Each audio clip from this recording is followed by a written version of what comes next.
What kind of pitch would it take to make every major player in Solaris nod along and funnel credits into my pocket year after year?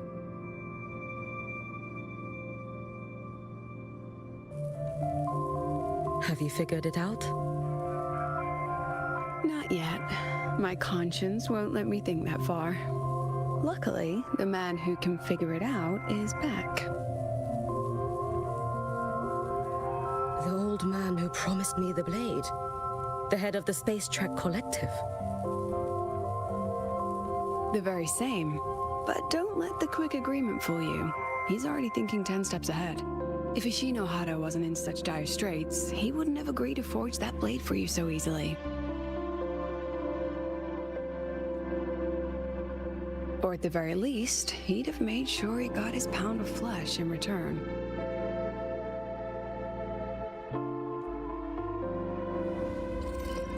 I couldn't find the child. Time and space in that dimension are too fractured. My familiar lost its way.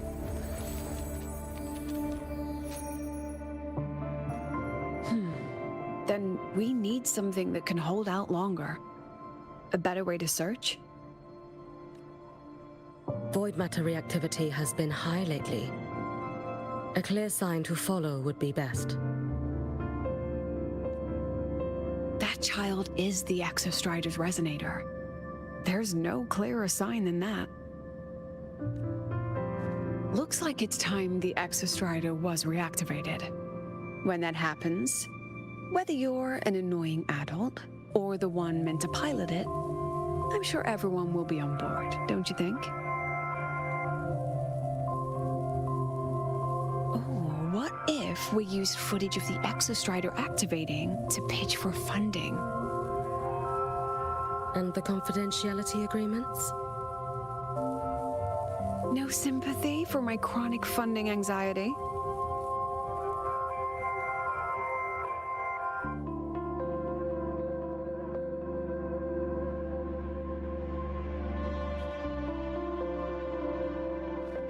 Fine. Go to Honami. I already approved your leave of absence. Why? To test the blade?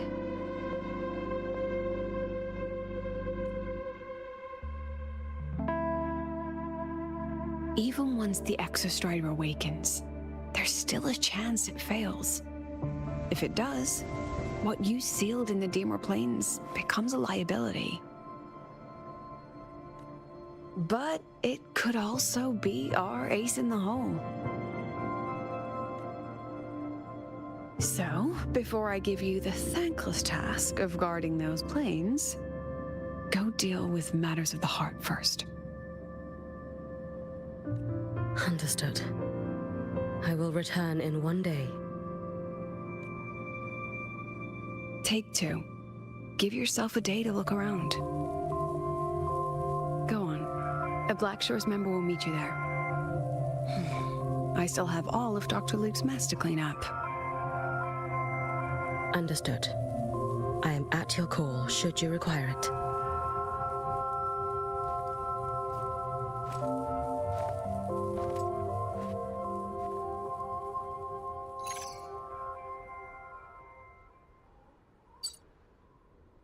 Yes, I'm listening. So it's about Denia. I see. Let's discuss it in person.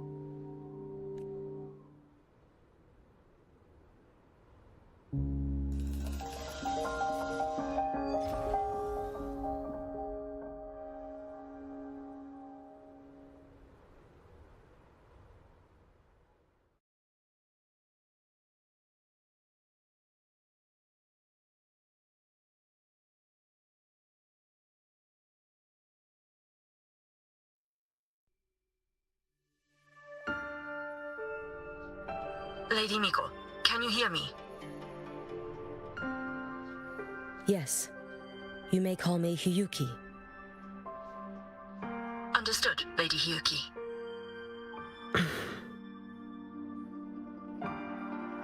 Most of the left behind in Honami City have been relocated, but a few, the ones whose regrets run deepest, still roam the danger zones. Their unfulfilled desires concentrate the lament's power. An incident just waiting to happen. With you here, I feel better about the situation. We didn't expect you to take this on yourself.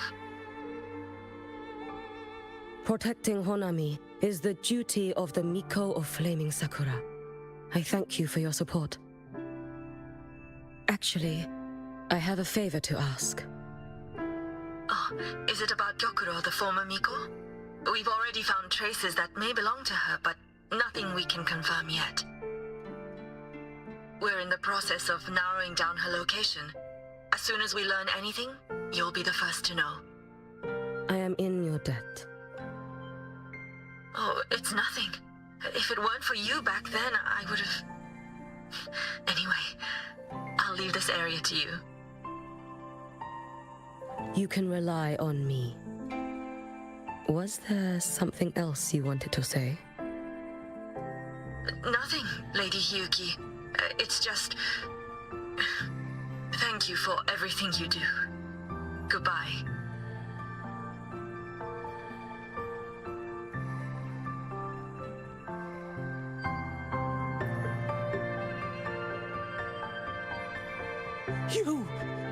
You are...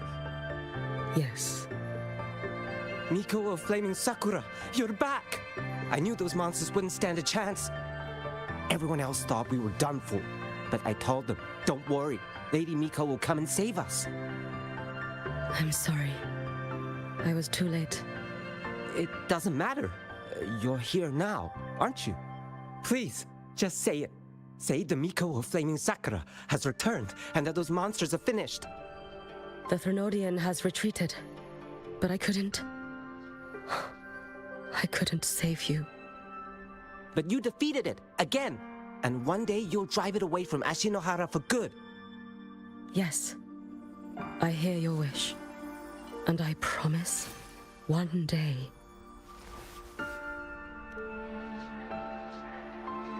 I failed their hopes. No matter how many times we drive it back, the Threnodian always returns. When will we be freed from this nightmare Ashinohara?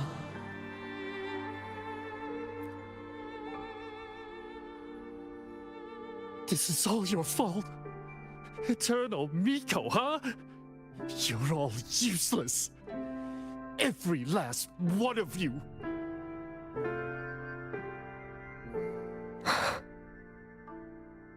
How do you even dare show your face in Hunhami? They're dead! Everyone's dead! I knew it! I knew the Threnodian couldn't be defeated. I should have run away as far as I could. Oh, Lady Miko, please! Do something, anything!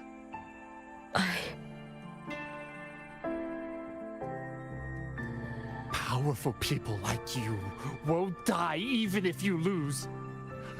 What about us? What about ordinary people? Just wait to be torn apart? I knew you couldn't hold the line. I knew it couldn't be killed, but how do we go on from here? Lady Miko, heroes, tell me, what should we do? If you need someone to hate, let it be me. It's all right. Place all your pain, all your resentment upon me.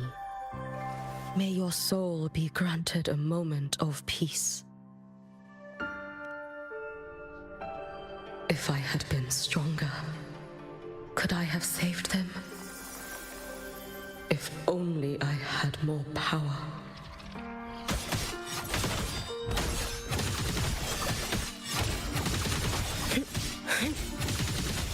You should have run. Let's get moving.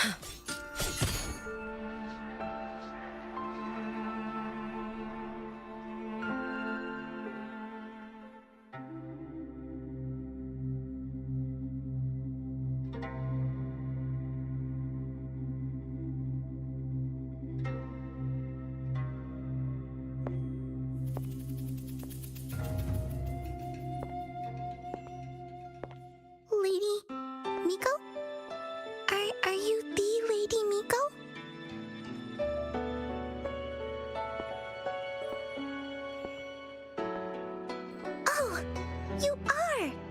You're the Miko who once talked to Lady Gyokuro. She told me about you. She said you're her most treasured family, just like my big sister and I. Your name is... it's... Hiyuki. Yes! Hiyuki! That's it! Such a pretty name, just like Lady Gyokuro's. My sister said if I hid here and prayed with all my heart, Lady Miko would come and save us. So, I've been waiting. Little one, what's your name? Your hands are cold. Have you been waiting long? Kana. My sister calls me Kana. Lady Miko, you're finally here. But my sister... she... It's all right. I'm listening. She asked you to wait here, didn't she? Ah, she must have trusted you very much to give you such an important task. Task? Yes, a task. If not for you, I would never have found this place. You did well, Kana. You completed your task perfectly.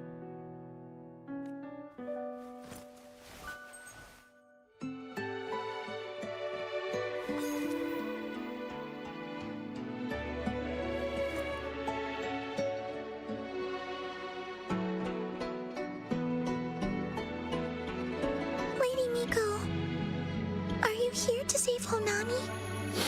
Then, is Honami safe now? Honami will be fine. Sister said you carry everyone's wishes, that you're the strongest. I knew you'd come and fix everything. Lady Miko, can you help me find my sister? Of course. We'll both get to see our sisters again soon.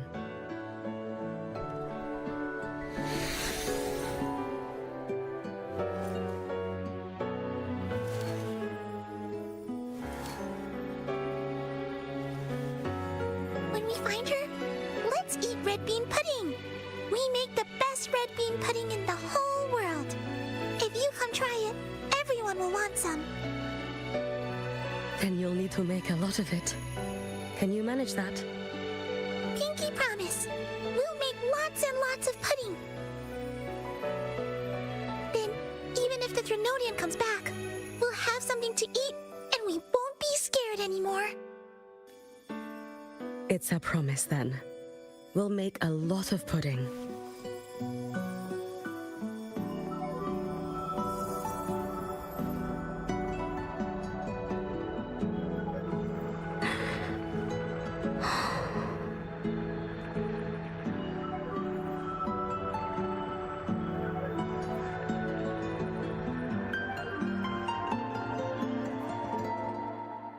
Red bean pudding.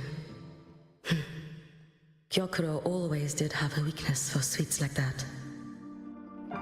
This time, will I find her traces and truly set her free?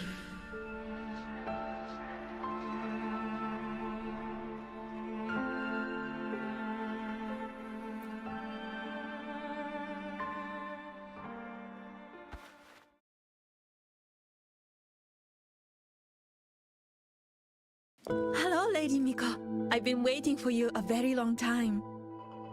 My final wish was simply to see you one last time. Your final wish?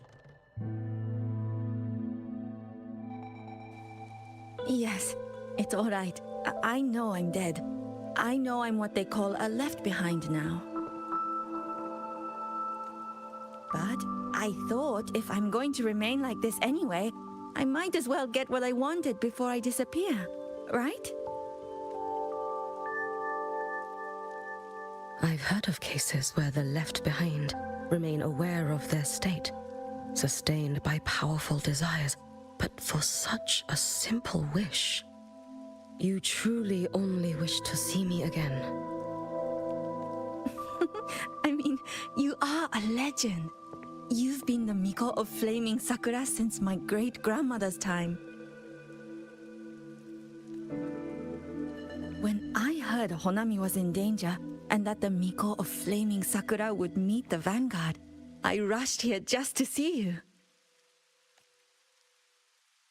You shouldn't have taken such a risk. If you wished to see me, you could have gone to the Flaming Sakura. I know. Everyone says you can just write your wish on the plaque and Lady Miko will see it. But I worried. What if it never reached you?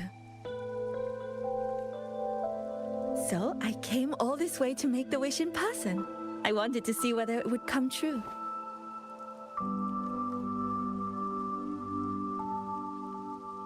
Very well. Then tell me, what is your true wish?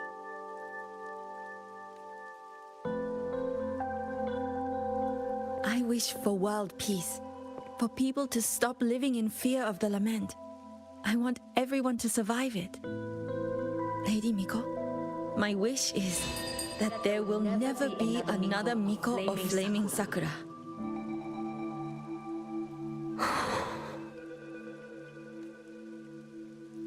I see.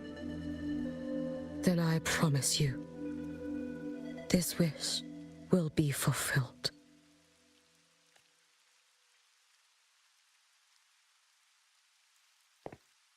I know it will.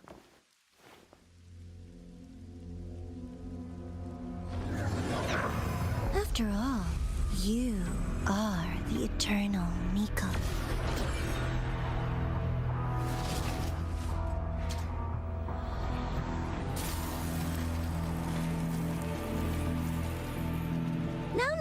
No need for that, Lady Miko. If you wished, you could cut down this avatar at any moment. But I think you'll find this far more interesting.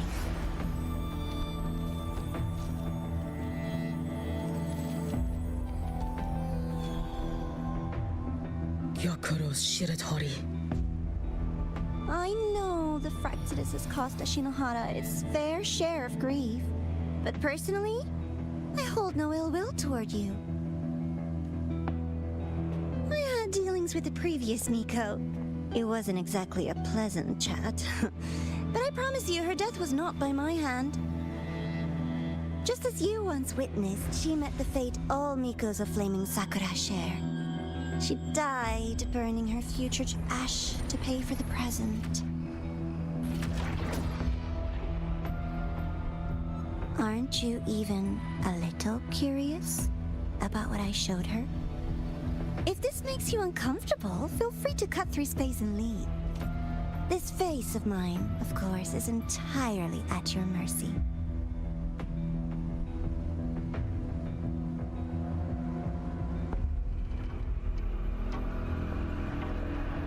No need to dull my blade.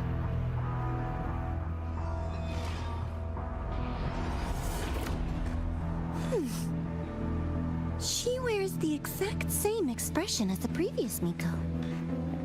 I suppose one day she too will be reduced to ashes by her own wish. Oh, eternal Miko. Is she simply arrogant? Or just a coward?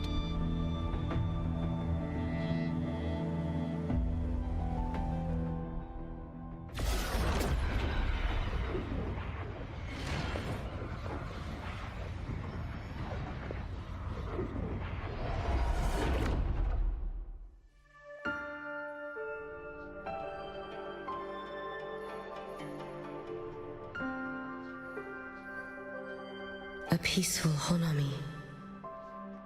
Why bother with such an illusion?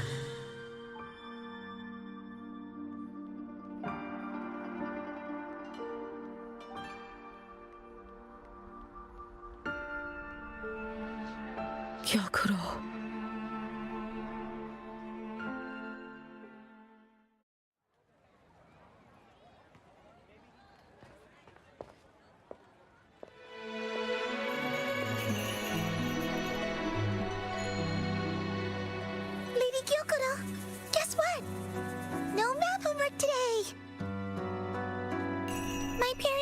sister finally taught me how to make red bean pudding. Want to try mine? I'd love to. You know I can't resist red bean pudding. Wouldn't miss your special batch for the world, Kana-chan. Yay! I'll go make it right now.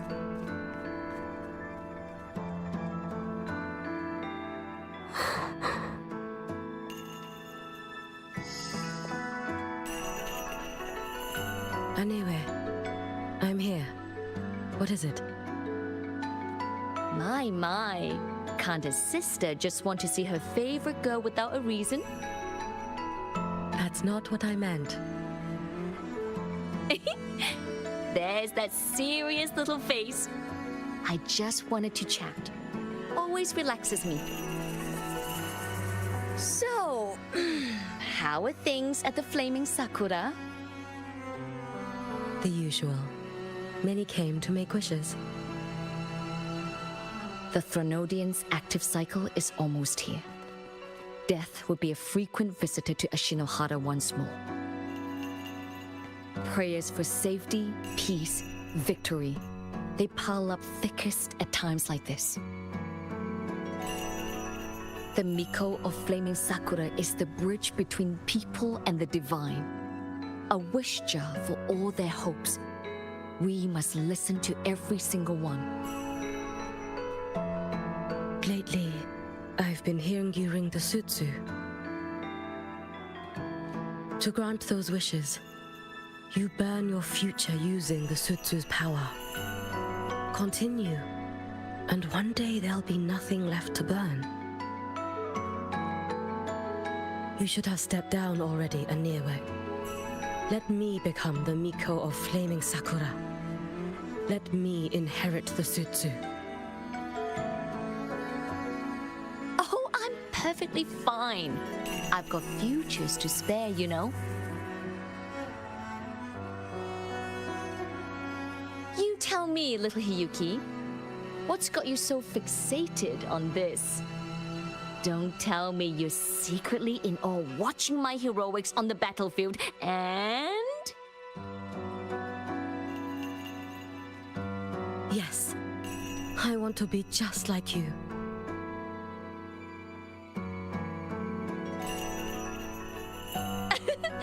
You wish? You're 100 years too early for that, you little blockhead. Enough about the sutsu. Stay and have some pudding with me instead. I know a wonderful little shop. Always practicing archery under that sakura tree. What a bore! A girl your age should be out living a little. Here we go again. You know I don't care about any of that. I'm going back. You sure?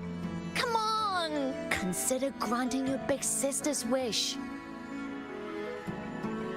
I only came because you called. I put my work on hold.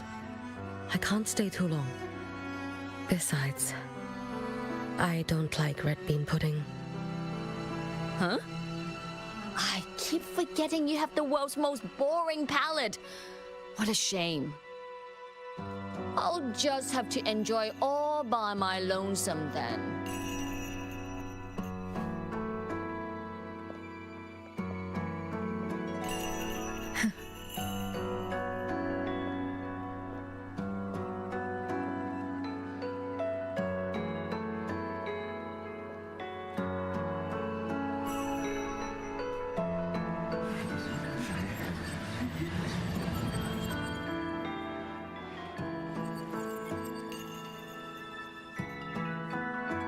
Gyokuro never once spoke of her own wishes.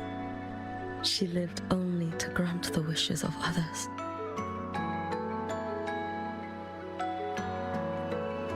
If only I had chosen to go with her.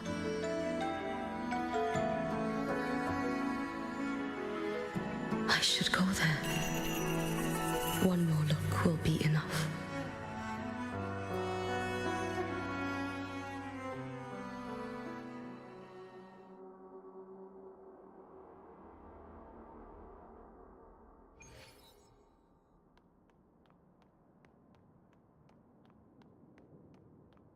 regretting that you didn't step into that shop and try that red bean pudding with the former Miko, aren't you? What's your point? The peaceful streets of Honami, the sweetness of red bean pudding. You know none of it is real. The illusion didn't deceive you, Miko of Flaming Sakura. You were the one who deceived yourself. Desperate to play pretend? Why not commit? Please, this performance is only beginning. Miko of Flaming Sakura, do not forget the regret you carried here. You never forgot the lives you failed to save, nor their final, fading cries. You've been watching me? Among all the Mikos of Flaming Sakura, you're the most special. Only you could peer into the Sutsu and see a future so utterly pitch black.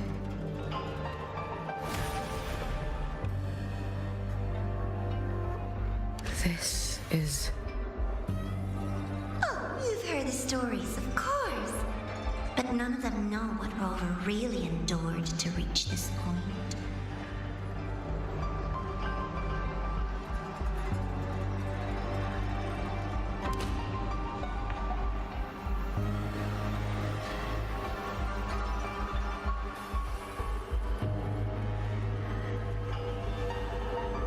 Rover.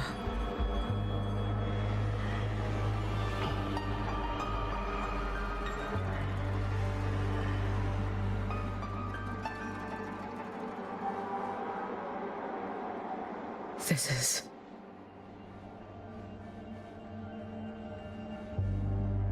the Threnodian.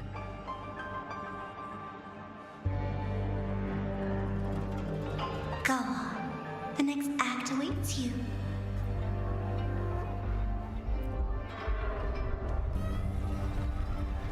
Don't waver now, Hiyuki.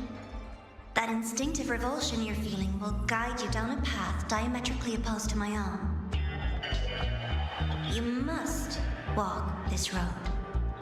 Only then will you understand, accept, and finally see where you went wrong. Just as you suspected, both Jinjo and Honami once lay beneath the Threnodian's shadow. But only in Jinjo did the night give way to dawn. You...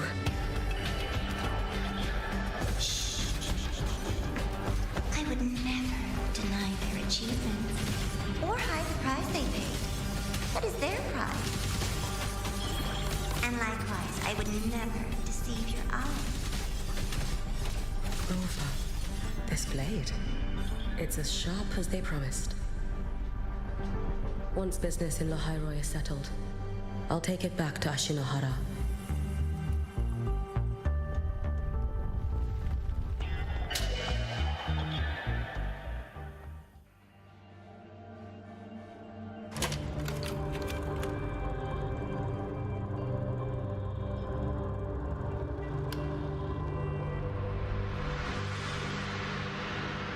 You needn't doubt. This is, in fact, my ploy for you. What else would you call laying the very path you've dreaded most bare before your feet? Keep walking. The way forward is the only way left.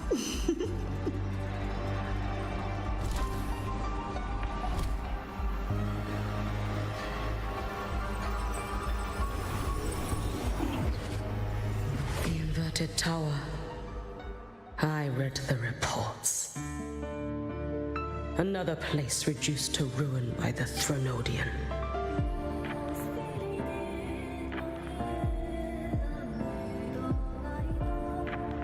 A nation that placed its faith in the Sentinel, yet its blessed maiden was spawned by the Threnodian Leviathan. Deliciously absurd, isn't it? I read the incident reports. It was the Threnodian scheme. Obvious enough. And from it, I obtained the precise counterweight to tip the scales. assimilation. Precisely. After all, isn't that blessed maiden living proof? Proof that harnessing the Threnodian's power is a viable path. Is this... The fall of Imperator. As you know, even a sentinel can't be a crutch for humanity forever.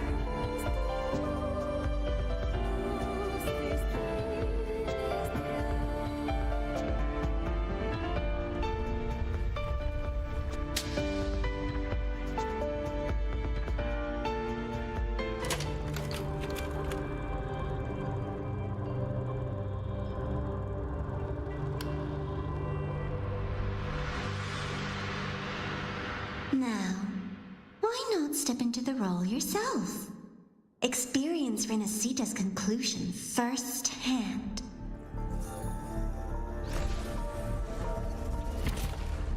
Oh, and I made a personal appearance for the grand finale in Renacita. I couldn't very well abandon my rather childish subordinates like that, could I?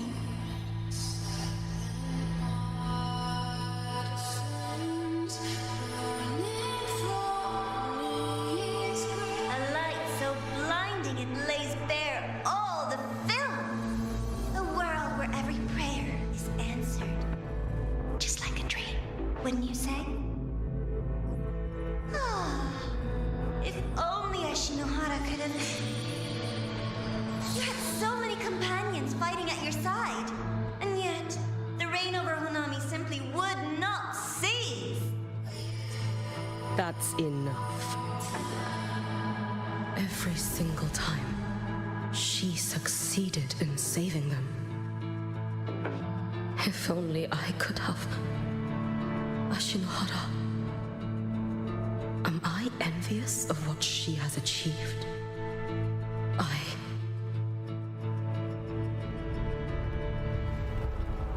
A little sideshow before the end.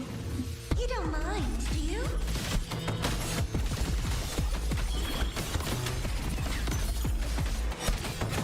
Take your final dive into Naraka.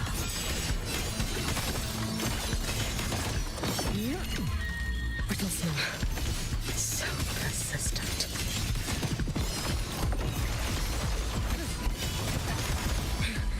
It's been so long. Waning moon. Worry not for me.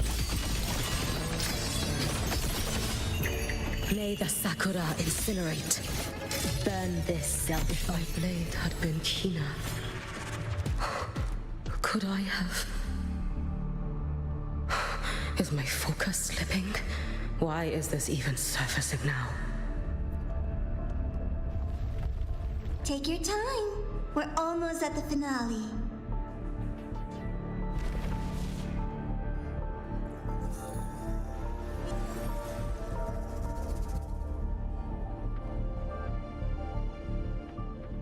Come, let's go.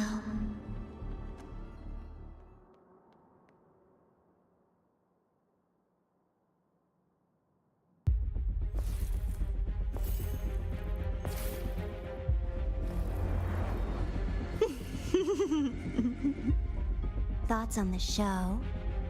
You showed me all this because the Fraxidus wants to replicate the assimilation within the Blessed Maiden herself. You want me for the possibility that I could become the Threnodian's resonator in the future. I won't deny it. After all, among all the Mikos of Flaming Sakura, only you can see through that Sutsu and see a future so clearly entwined with the Threnodians. That is your gift, your talent. It is a dangerous curse. From Ashinohara's legends and the Space Trek Collective's investigative reports, you know who Rover is by now. As a savior yourself, what do you think of her capabilities? She's strong. You can afford to be more effusive. Unlike you, who failed Ashinohara time and again, she is the perfect savior. But let's be brutally honest. This world doesn't have a second Rover. She saved Jinjo and Renesita. But what about Honami? Solaris is full of dark corners like Honami. Places the Savior's light will never reach. You, Miko of Flaming Sakura, have a gift. You might not fear the curse of the Threnodian or Lament. But what of them? The weak, those not blessed by fate, and yet... Is it really fair to place the weight of an entire world on a single pair of shoulders? Solaris needs more saviors, doesn't it? I'm just using the Threnodian to bring more of them into this world. You mean you want to use its power the way Rover once did? I've tried before, but a miracle like Fleur-de-Lis requires a billion coincidences. And Mia? Nothing but the delusional ravings of Leviathan. Even the one that appeared in Renesita at the end was just a hollow, mute shell. But with your help, everything changes. You could wield the Threnodian's power just as Rover did. Honami would not be a ruin, and Ashinohara would finally have its true savior.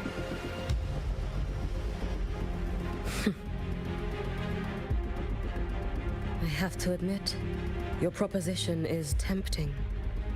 I desire vengeance against the Threnodian. That is why I seek greater strength. I stayed in Lahairoi to forge a blade sharp enough to kill it.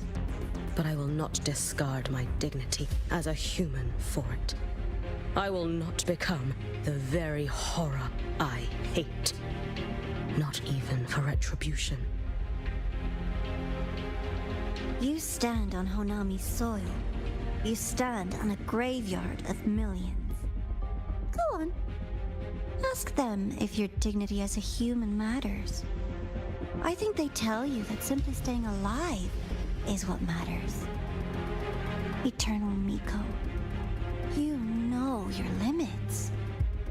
You've crawled through countless defeats, barely protecting Ashinohara from the Threnodian's assault. But what of the future? You are no savior like her. When you fall, who will take up the Sutsu? Who will walk this lonely, futile path next?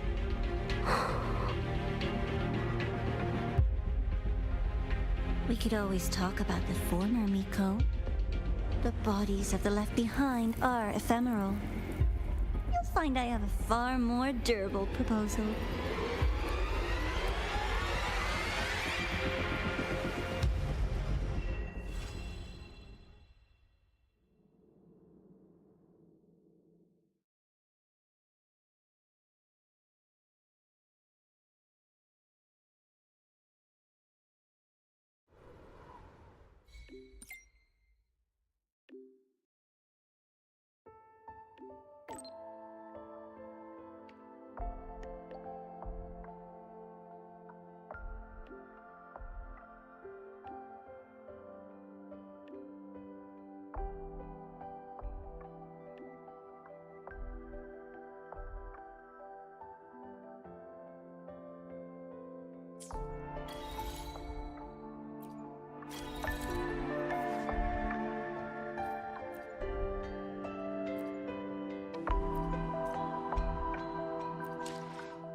They don't strike me as ordinary academies of...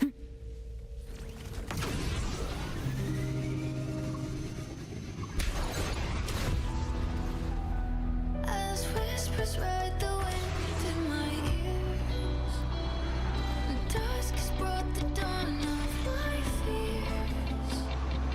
Scared of how it happens and the light can shine and shadow a tone built of night. Strike my blade in rhythm with the storm, entwined by faith, summon the ashen swarm. If freedom must be wrought by the waves, let this crown melt to dust and be carried away. So let the gale become one with me. Follow me, the dawn will rise. As I kneel before their deity, I will fight to turn the tide and rage again. The air unfolds all around me. I'll go and I'll open up the skies.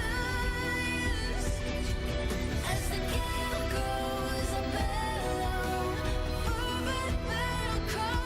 I'll find a right through the eye of the storm, fixed on the stars trapped above. Their lights faint as the prayers I bear with love. When the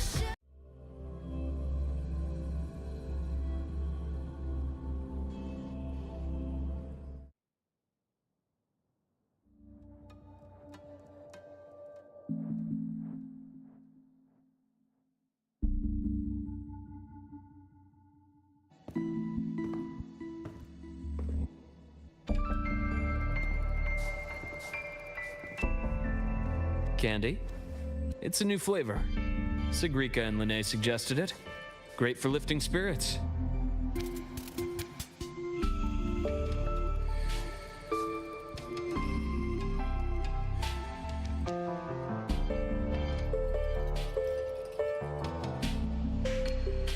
All right, Luke.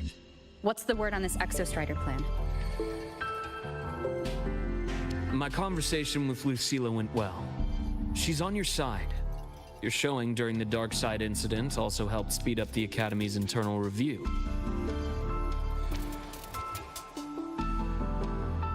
That said, you've been a student here for less than a year. You'll need the Space Trek Collective's approval to officially activate the Exostrider. Their biggest financial backer is the new Federation. And of course, they answer to an entire board of investors. And to them, the Exostrider is definitely a high-value asset. I've been flooding their desks with reports. Your Academy investigation record, your latest test scores from Abel College, and a full physical adaptability eval I wrote myself.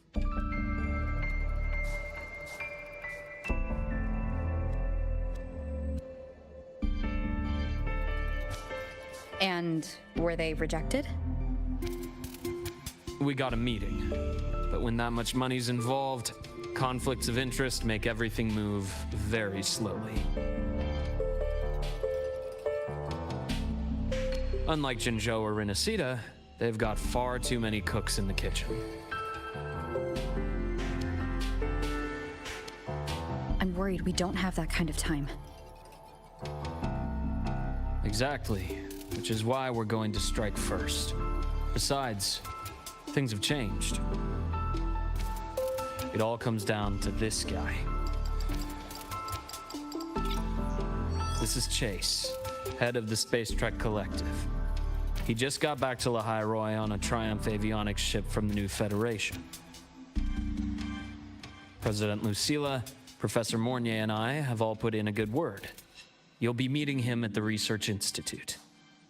Chase started as a low-level employee at Ashridge Energy in the new Fed. Then he dropped off the grid for a few years before resurfacing in a government position.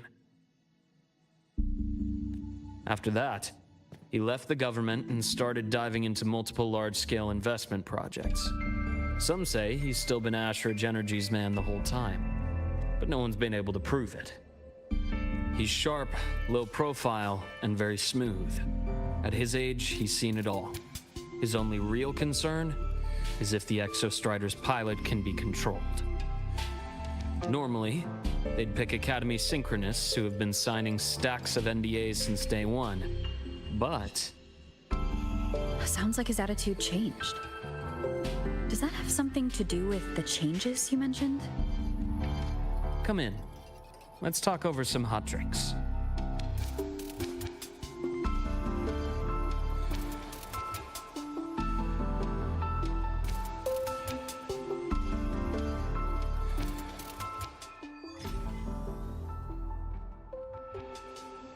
I heard Lucilla asked for your help after the ceremony.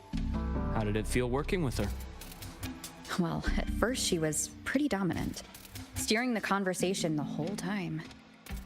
But now I understand it's because this academy means so much to her.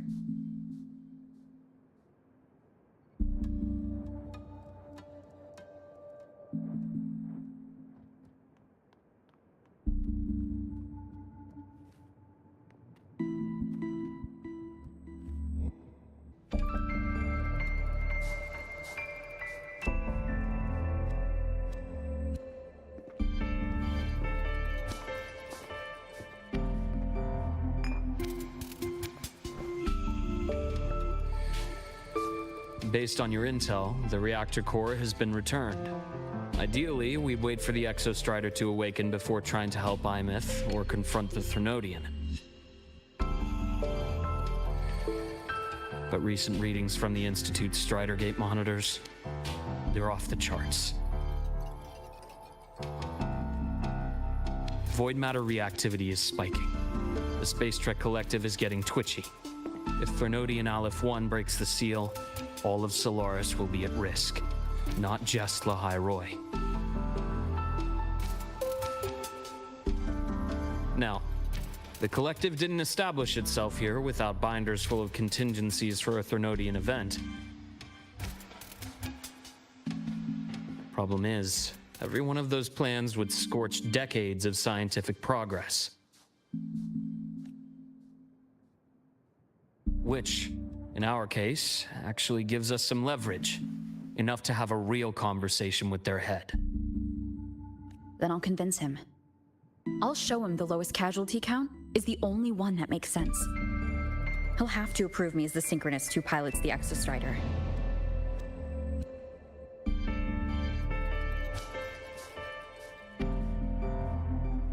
Luke, you mentioned you have contacts in the Black Shores. In this workspace of yours. It's secure, right? Guaranteed. What are you thinking? Lahai Roi is closed off from the outside world. Public comms are probably tapped by Fraxidus moles inside the Academy. And right now, I need a direct line to the Black Shores. I see. Give me a moment. I'll establish the link and leave the rest to you.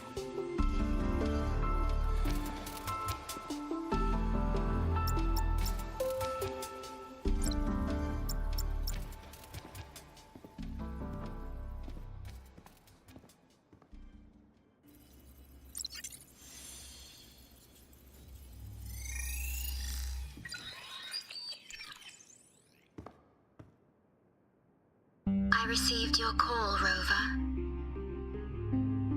Is the situation in Lahai Roi that dire?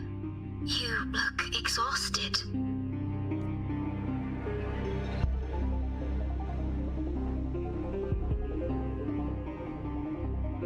My frequency loss has been resolved. But Lahai Roy is under imminent Threnodian threat.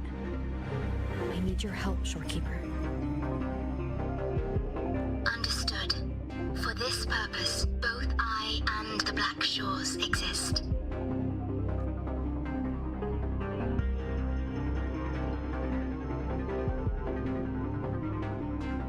Any additional intel on the Exostrider within the Tethys system?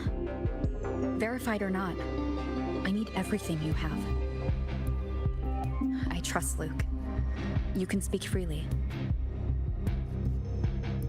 Records confirm that Luke Herson has been providing critical assistance and intelligence to the Black Shores. I trust your judgment.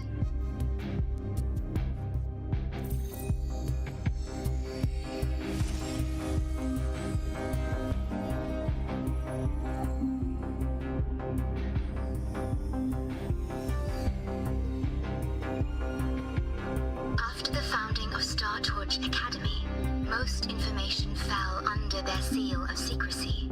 However, in its early days, you mediated negotiations between the Academy and the Roya. Through that process, the Black Shores gained partial access to certain archived insights. This space trek collective fears that due to the Exoswarm's division, the Exostrider, even upon awakening, might not have enough power to face the Threnodian. This concern led to the Augmented Resonance Initiative, the Synchronists. Observing how Sentinels work with their resonators, they theorized that the Exostrider, sharing similarities, could amplify its power through a resonator as well.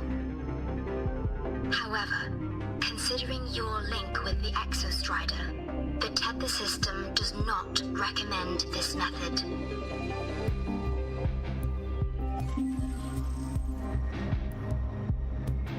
We have intel that deep beneath Lahai Roy lies the keystone left behind by the Exostrider long ago. It rests directly atop the seal on the Strider Gate. You can think of it as a kind of lock. You do not need a cockpit to pilot the Exostrider. So long as its activation sequence remains unobstructed, you may pilot it using the keystone. Is it because I'm its arbiter? Precisely. For one who shares its origin, a cockpit would be more of a hindrance. As for Imeth, I think Dr. Luke's proposal is viable. You mean using the exoswarm-like shell that appeared in the cockpit to look for her? Yes, the connection between frequencies will help. Rover, bring her with you when you activate the Exostrider. Sure. While I'm there, the Black Shores will need to keep a closer eye on Lahai Roy. I understand. I'm counting on you, Shorekeeper. As long as I may be of help to you, I am content. Please return safely from the Strider Gate, my star. I will. Don't worry.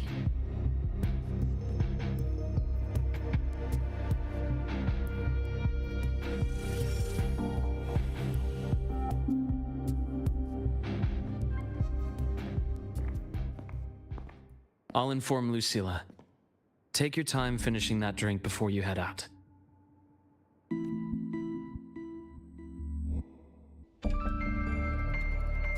What do you think? I'm about to ask a man to sign off on a crazy plan. And I can't even promise him it'll work.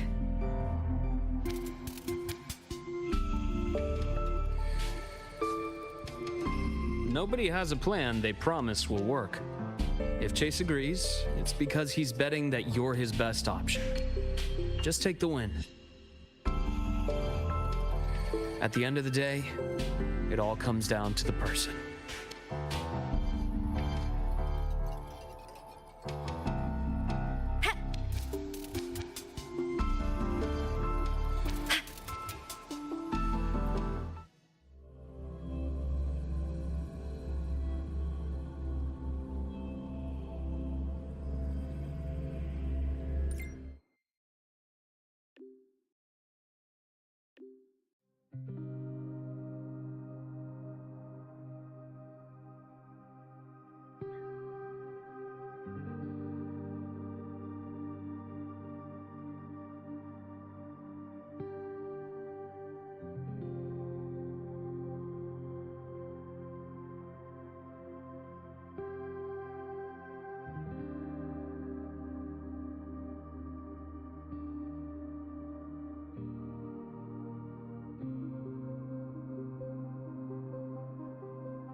Why do we have to pay for the food? Roving among the stars.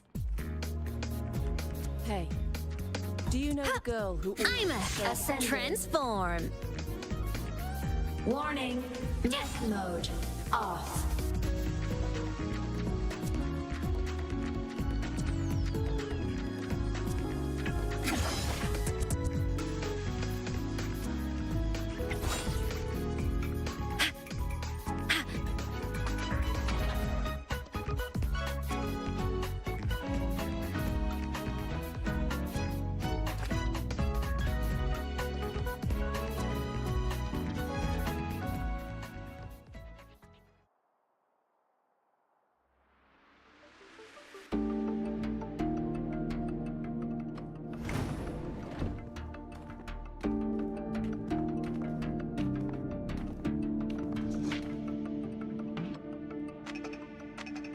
Mr. Chase, this is the student I mentioned, Rover.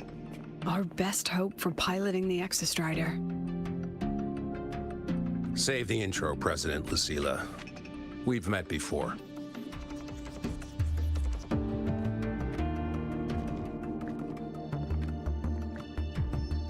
Before? In my past life at the Academy?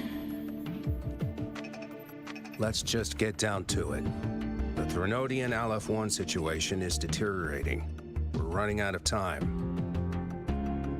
I wanted to wait for the Exostrider's self-regeneration to finish, but the clock has run out on that one.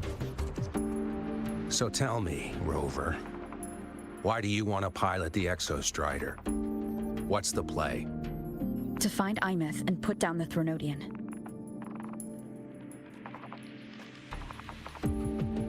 Imeth. Name rings a bell. The one with the high sync rate. Her disappearance was a real loss for us. She's beyond the Strider Gate.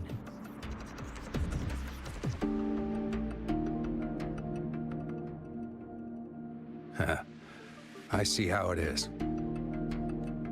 But finding one person in a goddamn interdimensional haystack?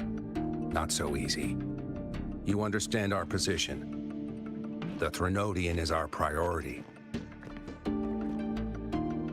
Stopping the Threnodian is my priority too. I'm gonna handle both.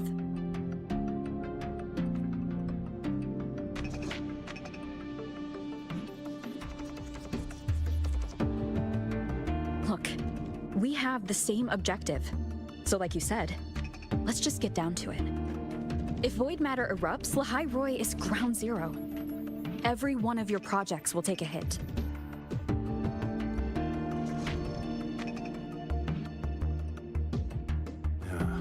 Regarding Aleph-1, our intel is insufficient. We are not, at this time, considering its total destruction.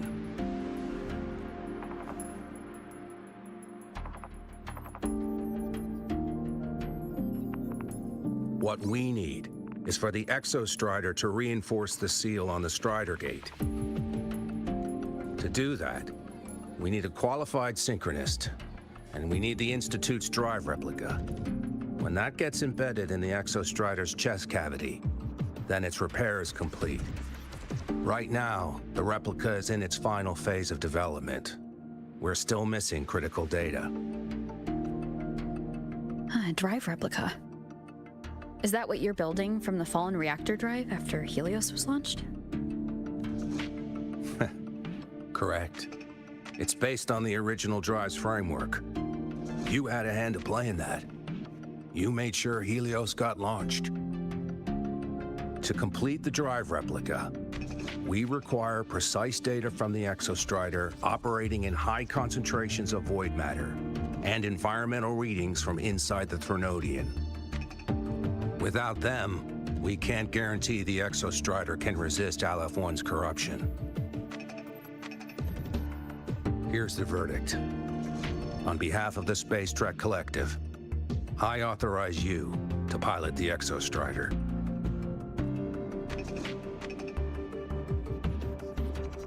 But remember, our objective is the data. We need readings from the high concentration zone to complete the replica. And your personal mission gets 10 minutes. That's the max duration our void matter barriers can cover the Strider Gate once it's opened.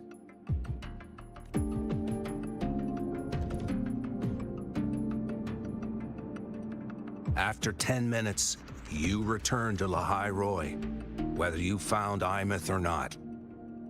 Do you accept?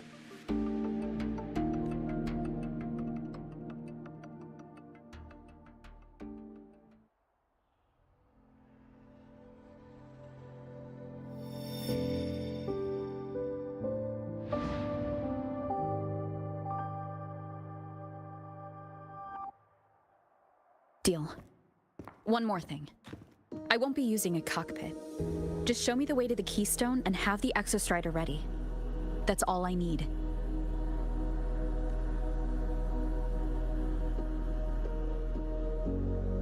Huh. Still full of surprises. Always bringing us the unconventional. Lucilla, run a high-pressure sync test for the Synchronist. I've seen the physical eval, but I want live data for validation. The moment the numbers hit green, we'll begin preparations for activating the Keystone and deploy void matter barriers around the Strider Gate. There's something else. I need a favor. Go on. The Fraxidus is lying low. Even after failing in the dark side, they could move the moment the Strider Gate opens. Ah, that's what's on your mind. Well, I have an update. Remember Sigrika's friend? The somewhat lackadaisical one? You mean Denia? That's the one. She's gone missing. Our investigation points to her being the agent the Grand Architect referred to. But don't let it distract you. I have a reliable friend keeping an eye on Fraxidus activity. You just focus on waking the giant. Leave the rest to us, Rover.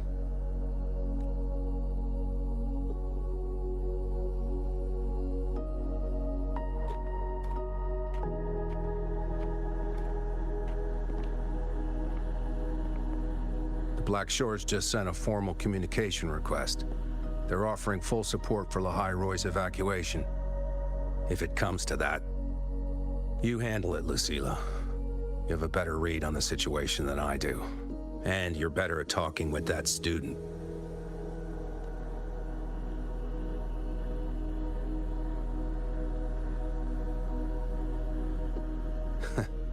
If there's anything else you want to ask me, now's the time.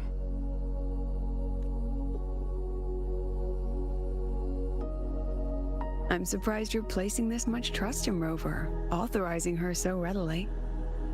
Any particular reason? We're different, President. I'm a businessman, and businessmen trust their instincts for a good investment.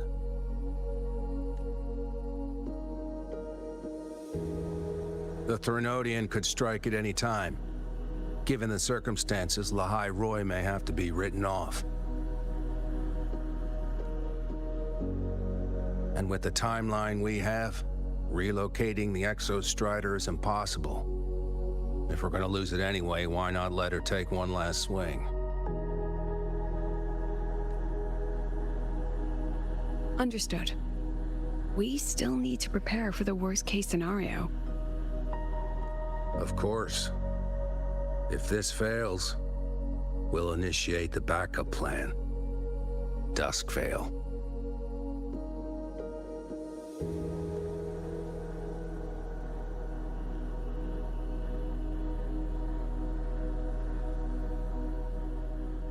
Ugh, that guy gives me the creeps. What kind of place is the new Federation anyway? Nah, are they all gonna be like that? We'll find out when we get there, Abby. Roving among the stars.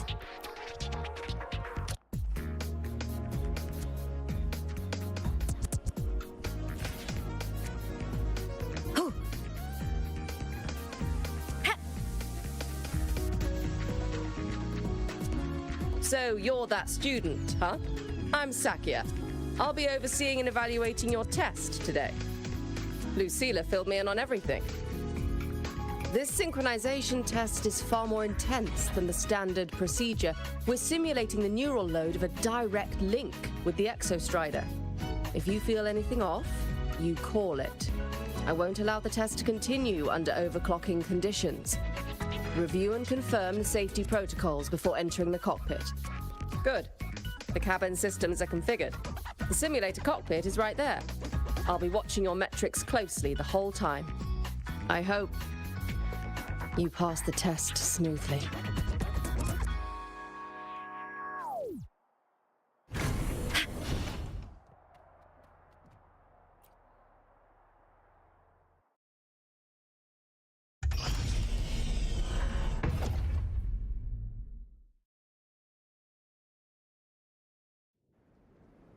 Neural network connected. Tactical model constructed. Resonator vital signs synchronized.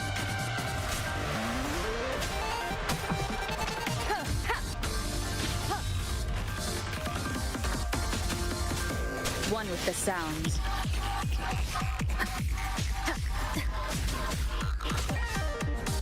Shadow follows. Nowhere to hide.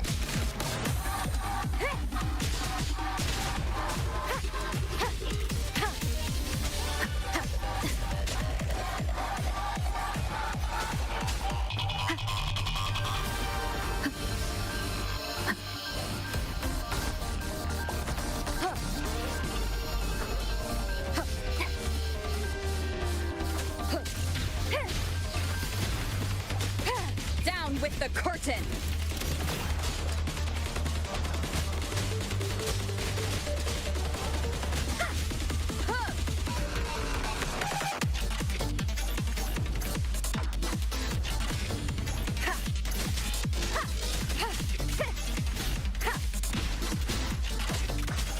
One with the sound.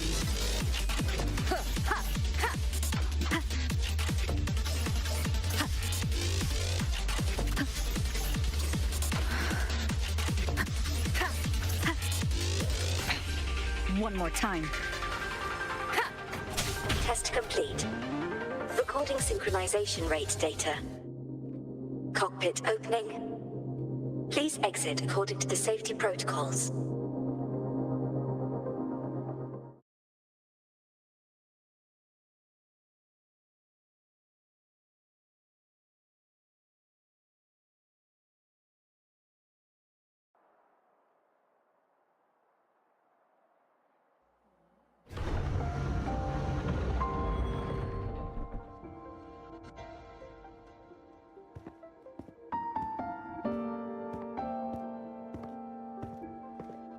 How did you get all the way here from the lake house?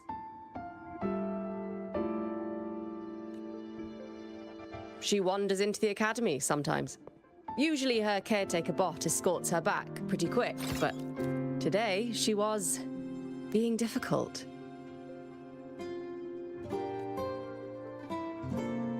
We'll go back together in a bit, okay?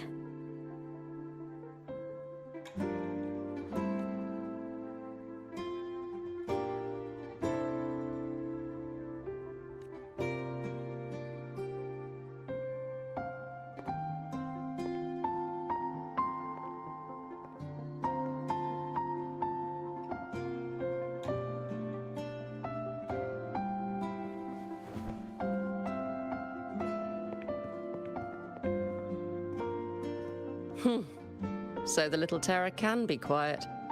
Never thought I'd see the day.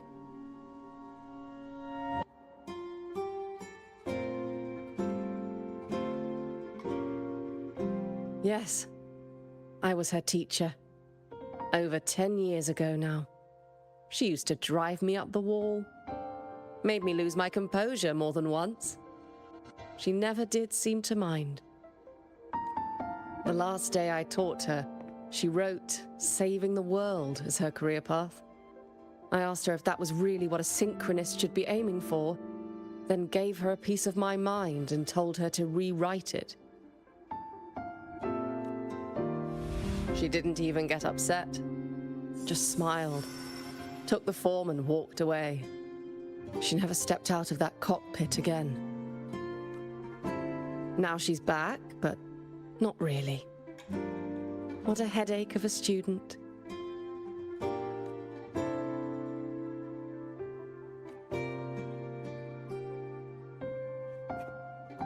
Lucila told me you're her family. Is that true? Yes. And you're planning to pilot the Exostrider and bring her back from the Strider Gate? That's the plan. Sounds like an absurd, bold, utterly delusional idea. No one knows what's actually behind that gate. I know. When Imeth went missing, the cockpit recorded an abnormally high synchronization rate. We couldn't verify it after she disappeared, so it was never officially logged.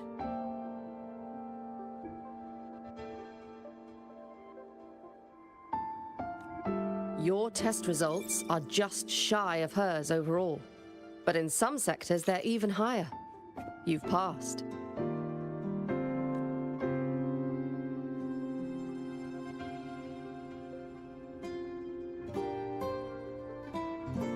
I hope that absurd plan of yours works, and that you bring my student home.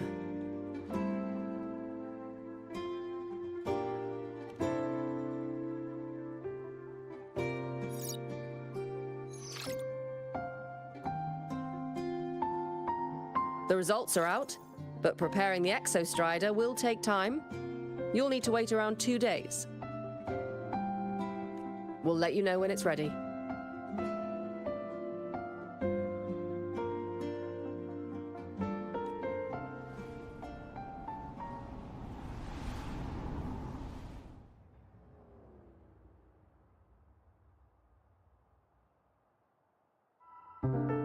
Cassette.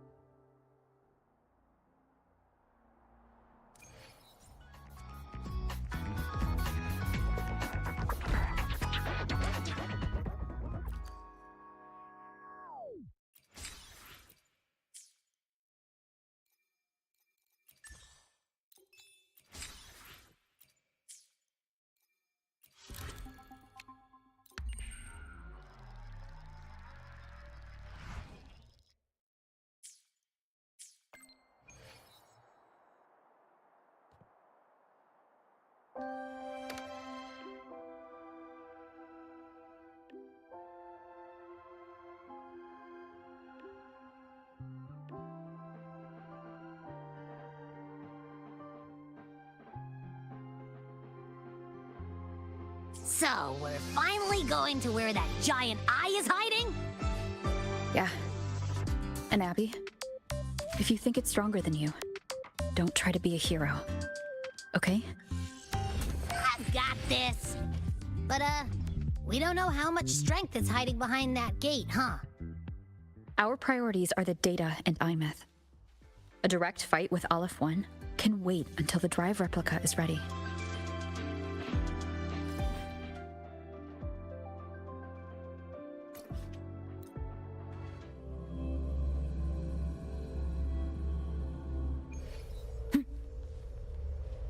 I'm faster in my mech, you know?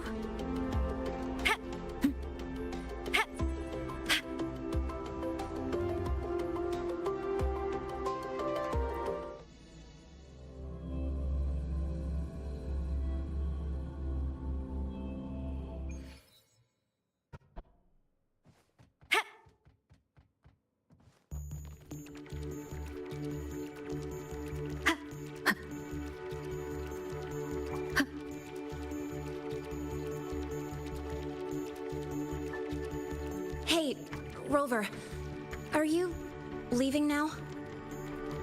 I kinda cornered Professor Mornier, bugged her until she cracked. So, you're gonna pilot the Exostrider. You feel nervous at all?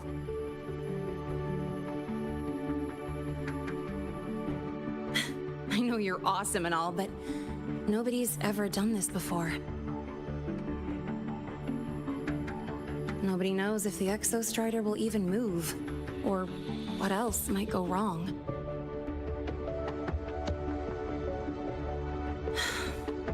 Everything's felt so heavy at the Academy lately. Teachers are stretched thin. Even the nearby exoswarms seem restless.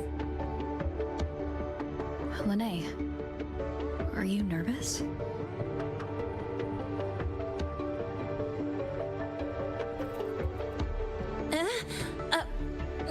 Okay, fine. Is it that obvious? Look, after I aced the entrance exam, I thought, sweet, life's gonna be packed again, non-stop, like it used to be. But just when I was ready to finally be a student, my bubble popped. My brilliant student life, poof, and done. The Threnodian, void matter, the Frexidus. They're breathing down our necks, and I can't do anything to help you fight them. I just have to stand here and watch you walk into danger alone. It makes me feel totally useless. I'd feel worse if I dragged everyone in the High Roy into danger just to back me up.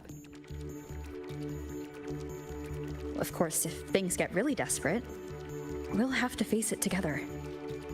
But for now, when I look at all the students who came here chasing their dreams, I want them to stay students. Because... Whew, dang, that's a heavy title. We're in the same year, you know. But I get what you're saying.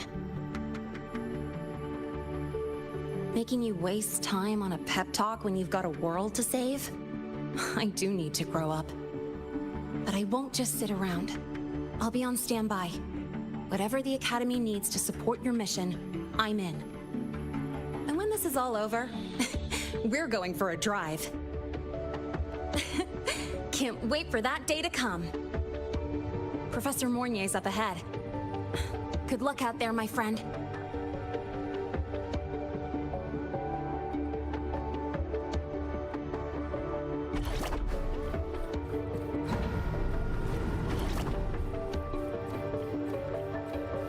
I don't care if she only wants me as a janitor.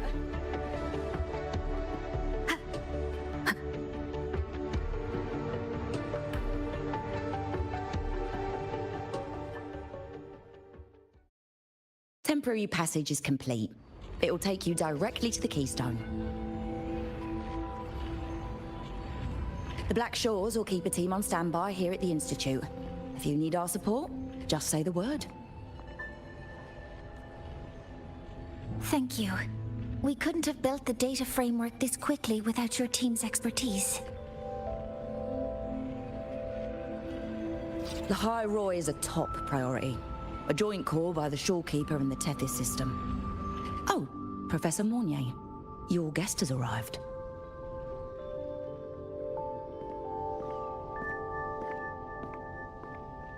Ah, you're here.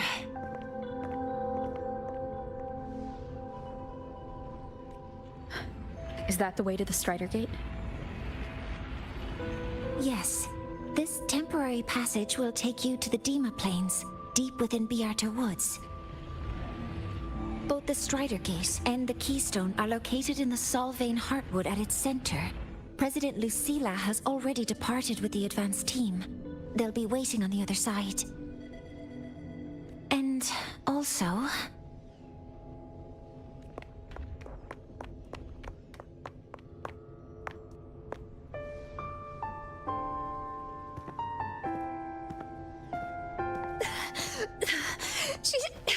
She's too fast. What happened? Professor Mornier, she suddenly bolted into the cassette depository and took this. This is...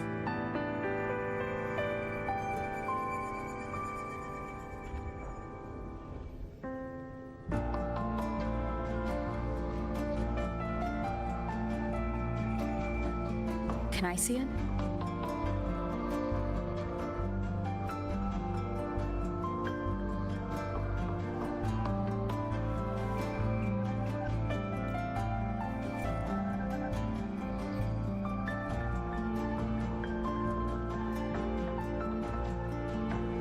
I'll give it back in a moment.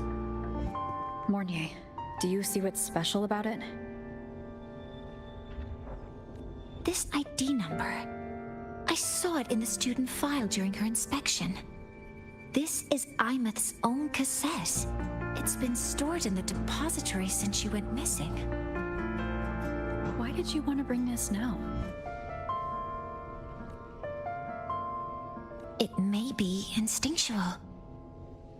Dr. Luke did say this exoswarm-like shell shares a frequency link with the real Imeth. Or it could be the shell's residual instinct. Cassettes are proof of a student's identity. Or it could be a weak signal sent from the Imeth beyond the gate. We can't determine which theory is correct yet. However, this does remind me, carrying a cassette into an unexplored Voidstorm zone follows standard exploration protocol. Do you have yours? Yeah, I've kept it with me. I'll head to the Deemer Plains now then, Mornier. I'll have to stay here, monitoring the data and ensuring the drive replica is ready. I wish I could go with you. But I'll be fully supporting your mission. Mentor, please, take care. I count on you to watch my back, Mornier. With what we accomplished with Helios, I trust you'll handle the drive replica. We will succeed again. I won't let you down, Mentor. Let this be a new promise between us.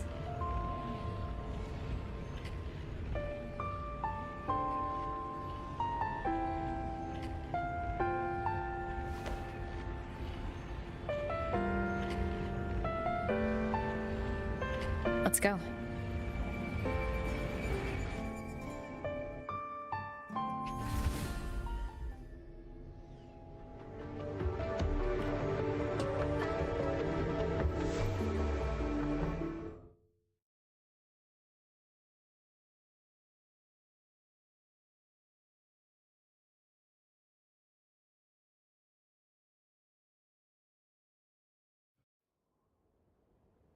Ugh, stinky.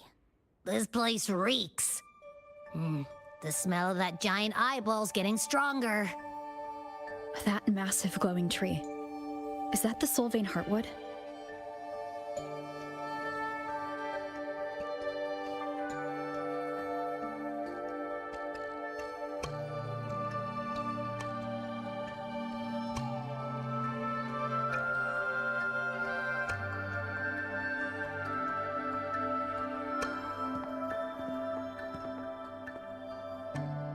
That Miko.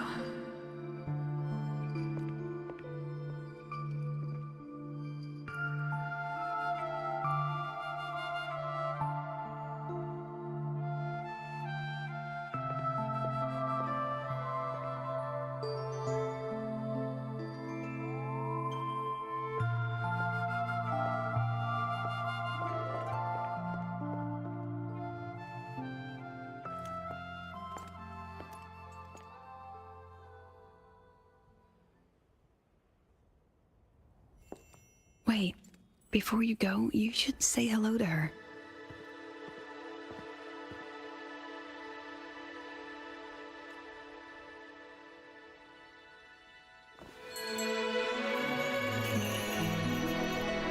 This is Hiyuki. I told you about her before. The only reason we could set up the monitoring equipment so quickly is because she cleared the way for us.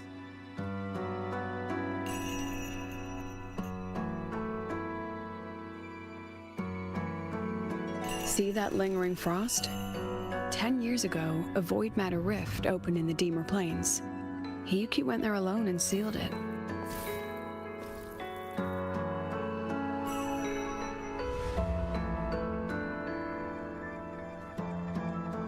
Thanks to her efforts, the Space Trek Collective and the Roya were able to fortify the seal successfully. Every task the Academy assigns her, she completes flawlessly. Were she to have a flaw, though, it'd be that she goes through blades like nobody's business.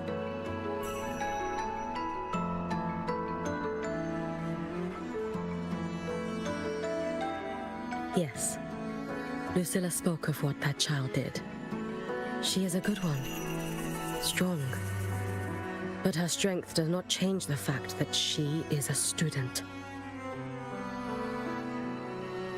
That we allow a child to bear such a burden is a failure on our part as adults.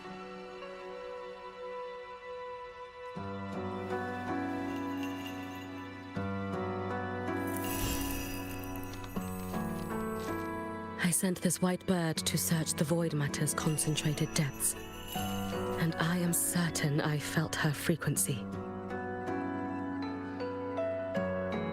Somewhere in void space, she waits. The collective pursues what is right, but your quest to save the one you hold dear, that I understand. Very good.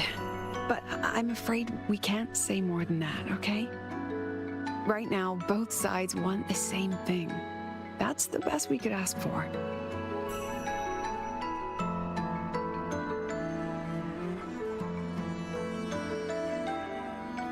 You were worried about the Fraxidus, weren't you? While you're beyond the Strider Gate, she'll handle perimeter security. She's hunted both the Threnodian and the Fraxidus for a long time. There's no one better for the job. Right, Hiyuki? Yes. Those two Fraxidus members. I will track them down. Here. Take this. The white bird carries my power. It will shield you. Should you lose yourself in the void matter, it will also guide you back. Hiyuki is part of Star Torch Academy's Special Response Force. She works from the shadows. She's been an incredible help to us all. If, in your fight with the Threnodian, you require aid, you may make a wish to me.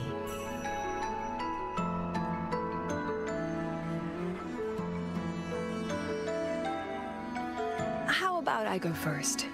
I wish for peace and safety across the Demo Plains.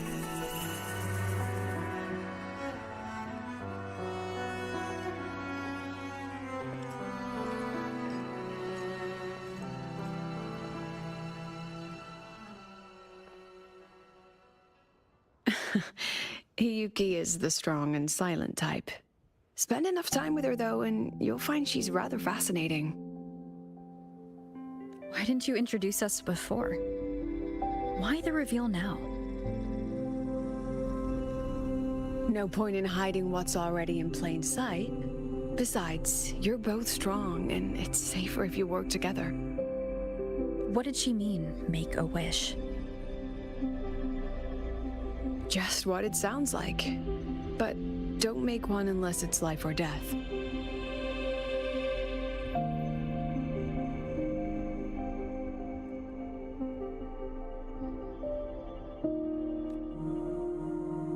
Granting wishes always comes with a price.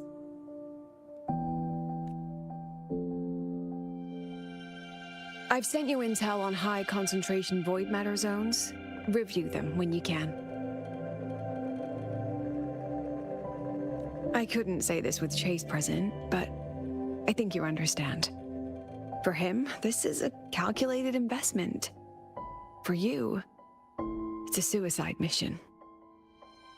You've been in void space. You've faced it. If Aleph 1 truly lies beyond that gate, it'll sense you the moment you cross over. This won't be easy. The Exostrider isn't fully repaired. If something goes wrong, it may not be able to hold out against Aleph 1. and the collective won't risk an extraction if a void matter outbreak is imminent. Once you enter the gate, you'll be completely alone. Are you ready, Rover?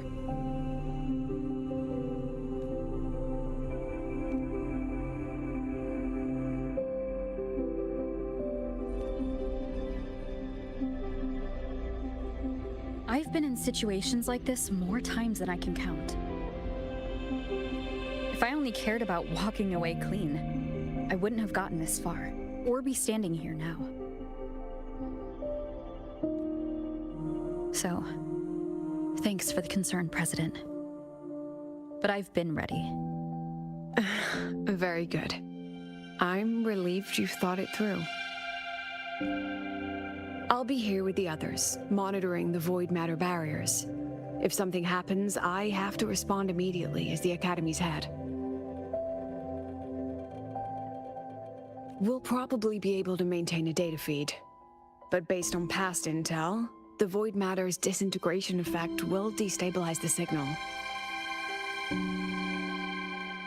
It'll likely cut out once you reach the keystone. From that point on, every call is yours.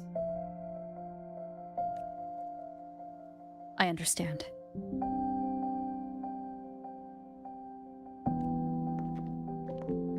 President Lucilla, we've checked her condition. No signs of void matter contamination. She's stable. All right. Go on, Rebel College freshman.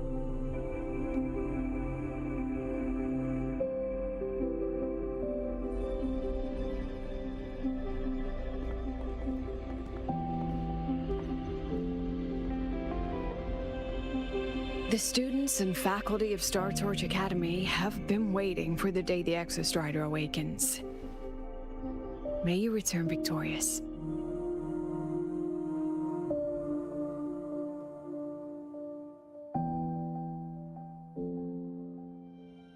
Void matter gauge readings are stable. No abnormal fluctuations at the keystone. The synchronous vitals are within the expected range. All readings normal. Frequency. Delay. The signal's cut out. It's so quiet. Are these Soliskin?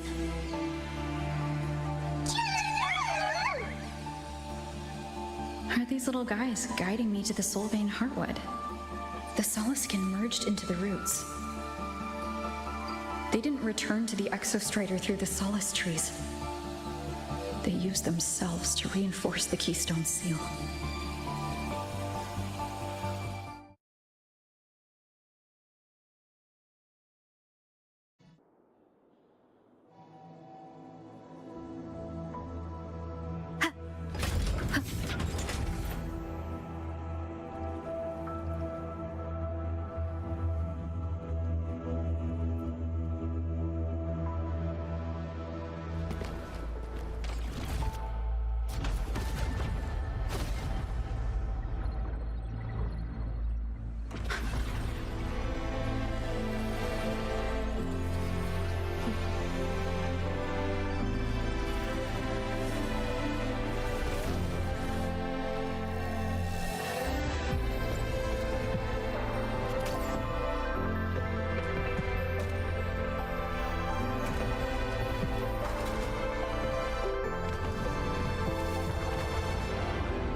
That would level all of the highway.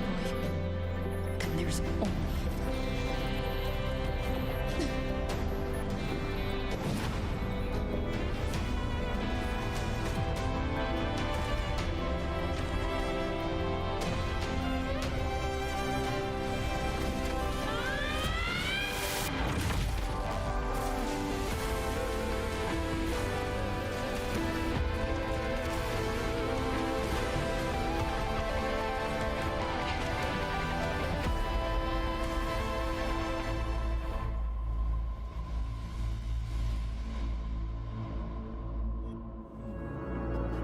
Starting to feel dizzy.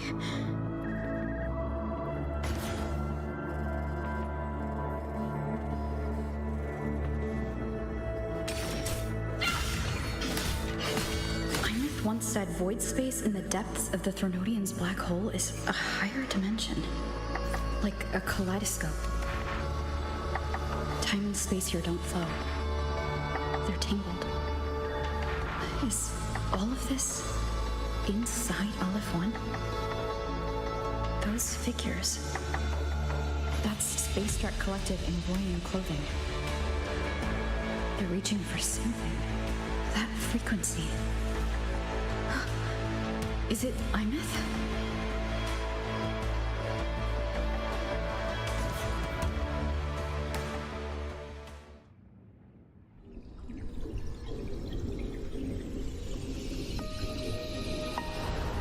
Imeth?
The light of the origin point. We will bear it.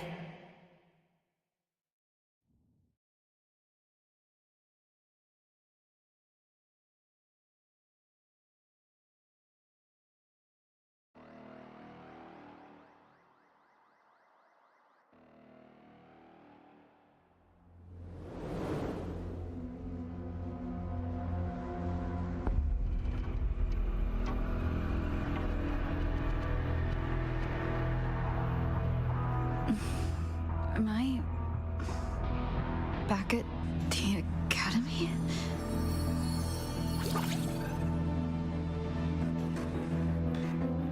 Yeah. You okay? Ugh, I feel terrible too. Something just yeeted us out of the Threnodian's gut. Oof. Rapid interdimensional whiplash is no stroll through the park, I tell ya.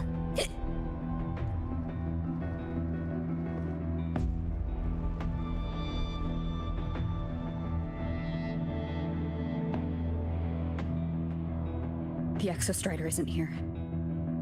Uh-huh. The big guy's still stuck inside the Threnodian.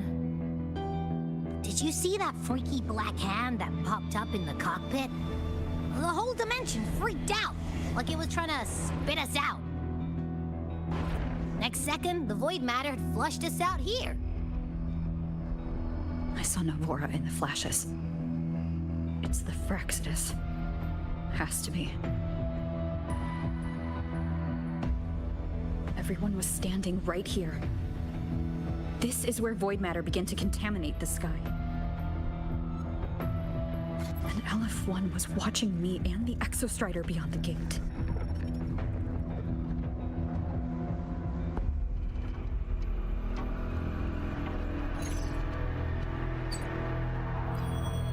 Mentor, finally got a hold of your signal. We lost contact for an entire day. Everyone's been worried. An entire day? It felt like minutes. Time distortion from being inside the black hole. Mornier, I'm fine. We had an incident. The Exostrider is still inside void space beyond the gate. And now, even even the Academy inside the void matter barriers is getting hit by void storms. What happened while I was gone? After you went in, the data transmission was perfect. We were celebrating. But not long after, void storms began to erupt even inside the Academy. We haven't been able to find any breach or source to explain it. Most of Lahairoi has been evacuated to the Collective's escape pods, with Black Shore support. Those who remain are gathered here at the Institute. Whose eyes was I seeing through in those flashes? If they're the cause of the Threnodians' breach, could they be a harbinger? Like in Renacida? In that moment, that shell? She had the same look in her eyes as the real Imeth. Why was she so set on giving me this cassette? What was she trying to say? Looks like I'll have to open it up to find out. I'm coming to you. I brought something back from the other side and want you to see it first. The Threnodians struck like a bolt out of the blue. We may not know why yet, but we need to figure out our next move together. Understood. We'll be waiting for you at the Institute. That's a lot of Wavesline messages. All from when I was beyond the Strider Gate. I really made them worry.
The Soliskin have swept the area.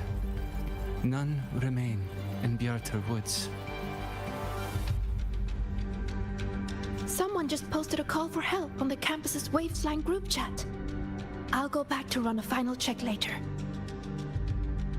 Sigrika, are you sure you alone can handle it?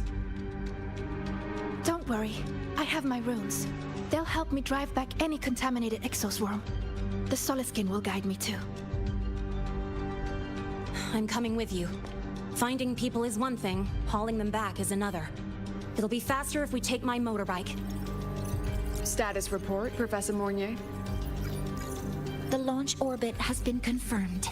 The drive replica is projected to launch in 16 hours, at which point it will initiate Duskvale. Then we evacuate every remaining soul in Lahairoi before that window closes. Check the ships at the Royal Frostlands port, in addition to the escape pods. We don't know how long Duskvale will hold.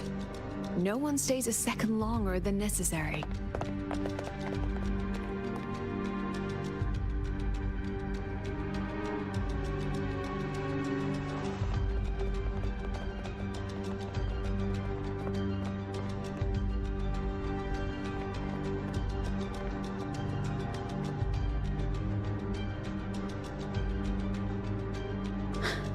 The Exostrider.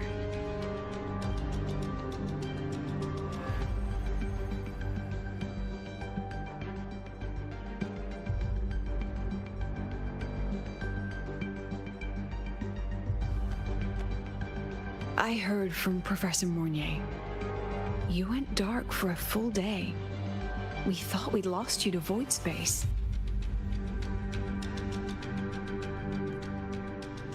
Activating the Exostrider before it was fully self-regenerated was a massive gamble. We all knew the stakes. We hoped for the best, and of course we prepared for the worst. You're alive.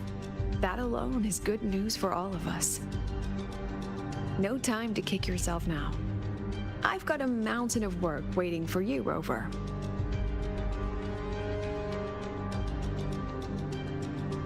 Please, have a look at this, Mentor. The Research Institute is running the final modifications on the drive replica now. The Roya are assisting with assembly and verification. It's built from the framework of the fallen reactor drive. Various materials from the Exostrider, too. It's everything Lahairoi has been working toward. This man-made heart is our final legacy for Solaris. In 16 hours, we launch it into the canopy above Lahairoi. Once evacuation is complete, it will activate, transforming the canopy into Duskvale. It'll contain the spread of void matter. We only finished it because of the data you sent back from beyond the Strider Gate. See? Not a total loss after all.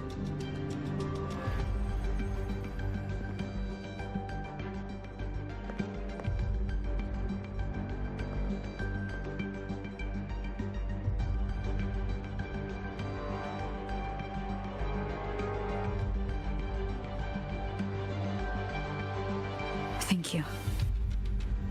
All of you. About what I experienced beyond the gate. There's something I want to show you.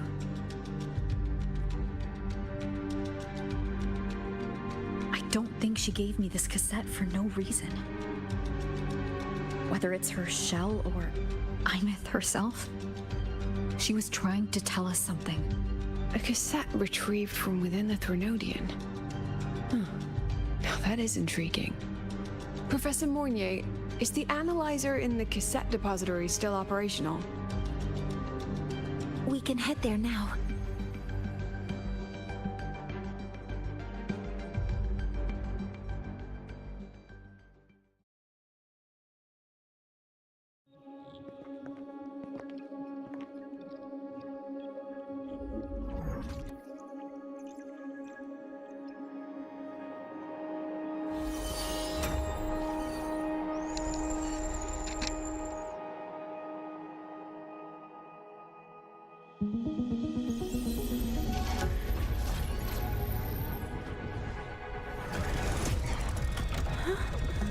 What's happening? Why are all the cassettes rewinding?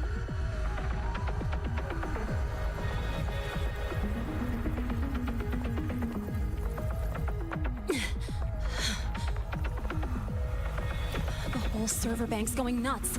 Every screen is flickering. Oh, the data volume is far beyond the cassette's capacity. It's as if thousands of people left their records in it.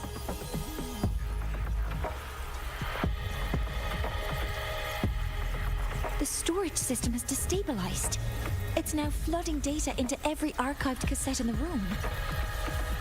But this isn't memory data. Aside from the corrupted junk, the compressed mass consists of coordinates. Coordinates? From beyond the gate? Are they locations inside the Threnodian's black hole?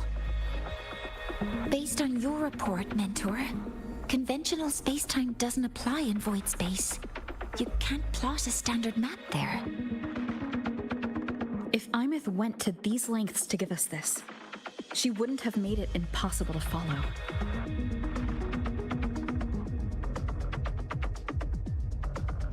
What if they're coordinates in Lahai Roy? If such is the case, the origin might be... Please, allow me.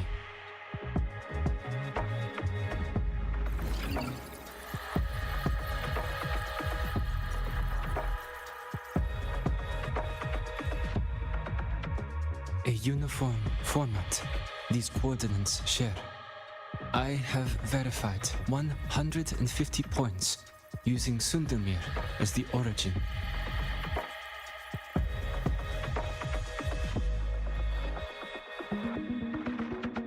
Each one aligns with a site of Royan runes etched upon stone, just as you beheld within Soul Asylum.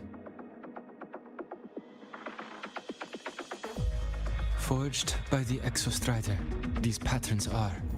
Void storms do not affect them.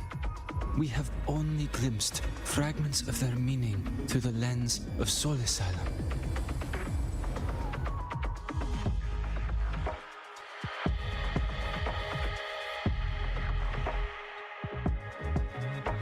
I see.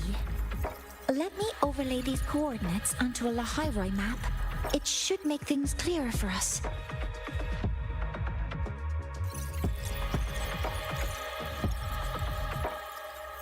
Done. Using Sundermere as the origin, the distribution looks like this.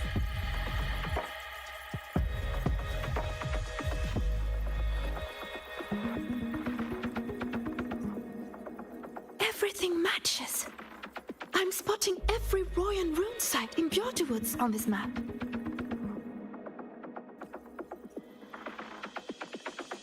But what about the other coordinates? Wait, I know that spot. That's where the void storm hit at the start of all this.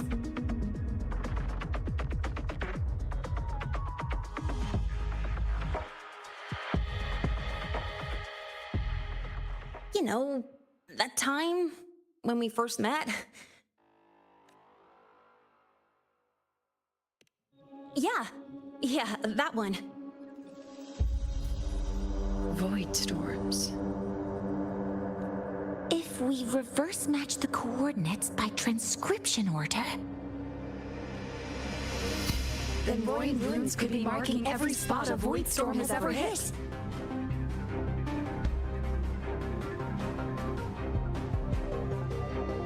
So it is. We Roya have observed something similar, but never perceived it as a universal law. Well, the runes aren't exactly neon signs on the stone boulders saying, "Look here." There are too many locations. With the personnel we have left and the autonomous bots... Leave the manpower to me. You want to bring people back from the escape pods? Precisely. With void storms spreading, sending people back out to find hidden rooms is too dangerous. Any venture into the unknown carries risk. Studying the Threnodian was a risk. Playing chess with the Fraxidus was a risk, and piloting the Exostrider through the Strider Gate was certainly a risk. But where there is a sliver of hope, the Space Trek Collective will always find people willing to bet on it. Once Dusk Vale is initiated, this place becomes a sealed tomb. The intelligence retrieved from void space is our only remaining asset up for study. It's our only leverage against Aleph-1 before Dusk Vale fails.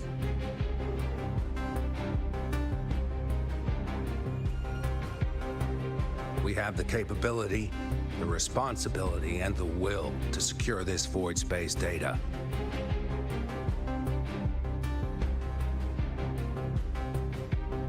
Face the unknown and we may lose much. Flee from it, and we lose everything.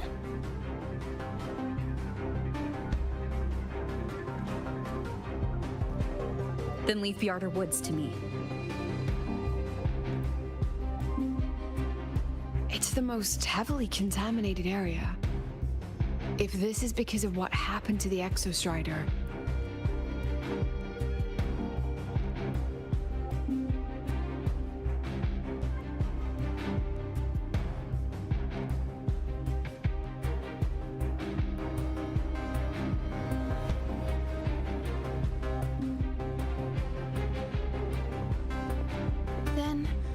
Then please give me your hand, Senior.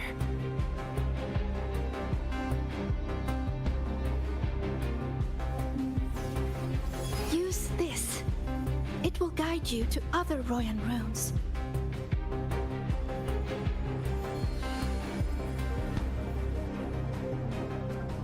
Oh, and take this one too. It's for protection. With it, you'll definitely come back safely.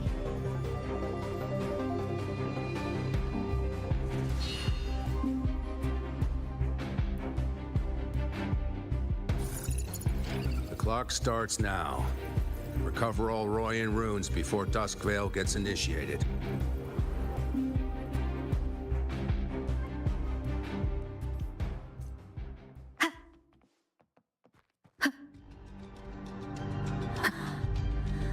I'm splitting everyone into teams. They'll depart in waves according to their... I'm splitting everyone into teams. They'll depart in waves according to their...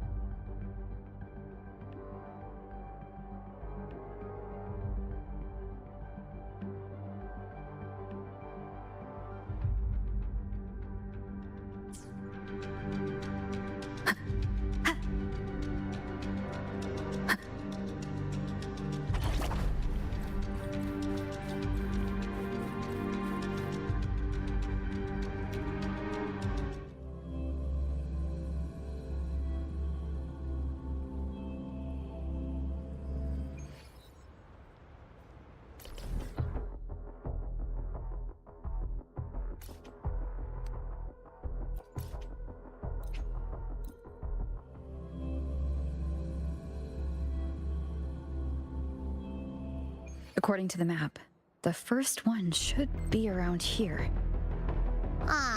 Didn't notice before, but there are some shredded frequencies hanging around this spot. Abby, you're awake. Didn't seem like the right time for a chat before. But hey, you've got a real knack for rallying the troops, huh?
The rune's responding.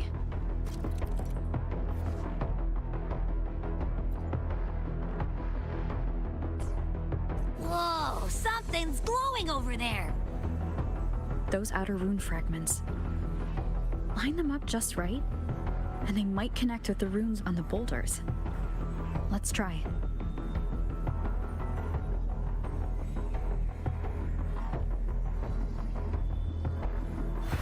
Jackpot! We actually found one! Good. I'll send it to the Shaper and the others for a look.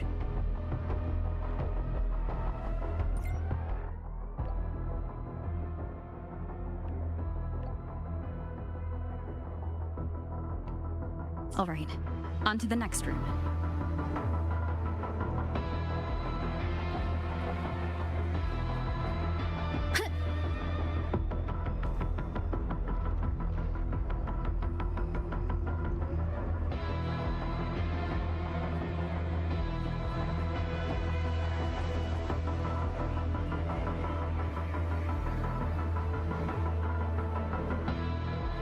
Same as before.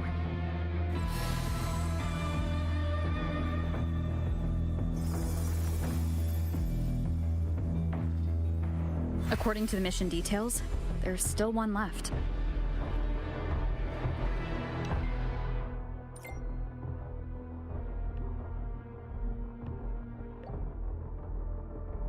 We're blazing through these runes. Yeah. Teamwork makes the dream work, huh? Right. I hope Sigrika is having the same luck. So while you were searching, I tried tuning into each rune's frequency. Each trace felt different.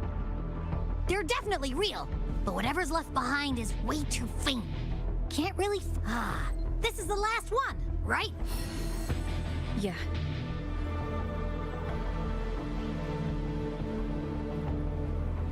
All done. I'll send it to Lucilla and head back.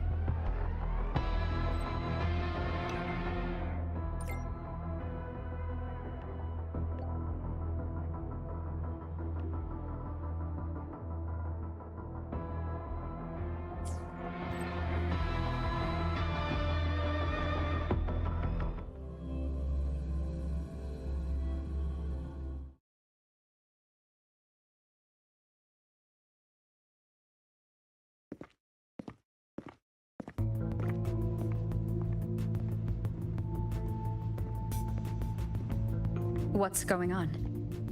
Ah, Mentor, you're back. We've finished analyzing the runes, but their meaning still escapes us. As for the overlapping coordinates, we've run multiple standard decryption algorithms, but the results are contradictory.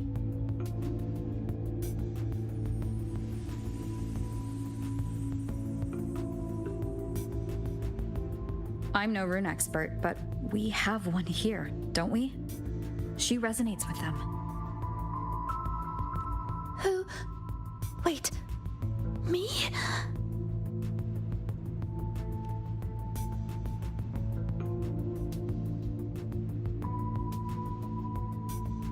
If you're asking me, these runes don't feel flat. They feel spherical. About this big. And these 2 points are relative. Like this.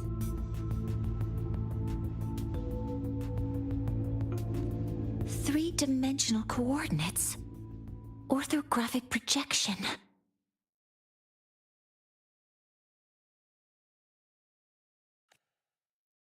If we take the reactor drive's light data from the database as a depth layer and reconstruct it,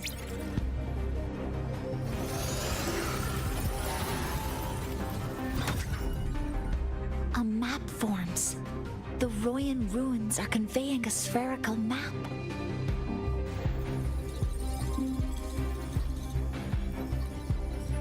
What are these 2 places? The one on the surface corresponds to the Strider Gate. As for the one at the center, there's too little data to confirm. But by geometric definition, it's the origin point of the entire map.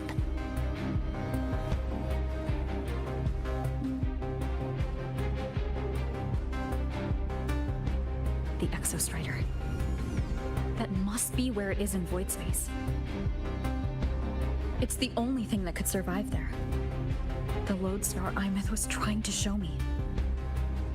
Contamination around the keystone is off the charts. You've got no viable spatial data. In other words, using the Strider Gate to get you to void space isn't an option. I remember Lucilla mentioning a sealed rift in the Deemer Plains. Yeah, right. Once Hiyuki from the Special Response Force breaks the seal, that could serve as a new entry point. But without the Exostrider, are you suggesting crossing the Strider Gate and searching for it yourself?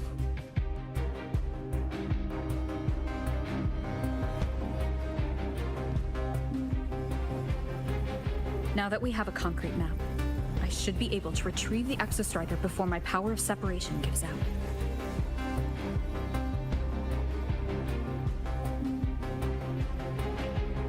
A compelling proposal. Hard to refuse. But don't forget the Exostrider is currently out of power. Finding it is one thing. Extracting it is another.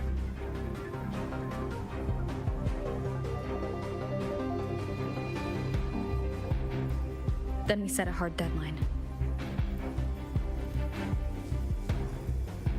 If I can transmit the Exostrider's coordinates to you before Duskvale initiates, then tell me you'll consider entrusting the drive replica to us. Consider, huh? So you're handing the choice to us?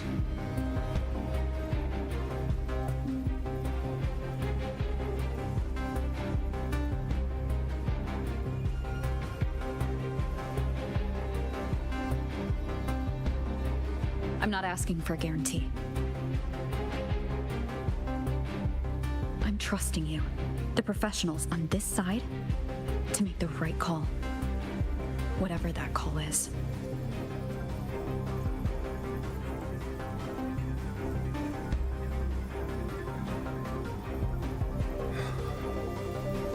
The Exostrider's value justifies the risk. I agree to your proposal.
Here, this is the Deemer Plains map, updated with the latest intel. Be mindful of the contamination. It's not just the exoswarm or local life forms being affected. It's sealing off the terrain itself. That said, where there's a will, there's a workaround. Hiyuki found one, though took her some time. That Miko? Yes, she's been investigating the Deemer Plains in secret. You'll meet her there. She also asked me to tell you that she's run into the Fraxitus there, including the missing girl, Denia. Let's just say honesty is in her nature. She just thought you might want to know. Perhaps her way of showing she has no hidden agenda. Noted. I'll be leaving then. Wait. Look me in the eyes. Relax. It's my forte. You've seen it before. I will temper this moment into a bullet of memory, carved with your name, your face, and all you have been. What carries you is not only your own strength. Think. Save that for when you come back.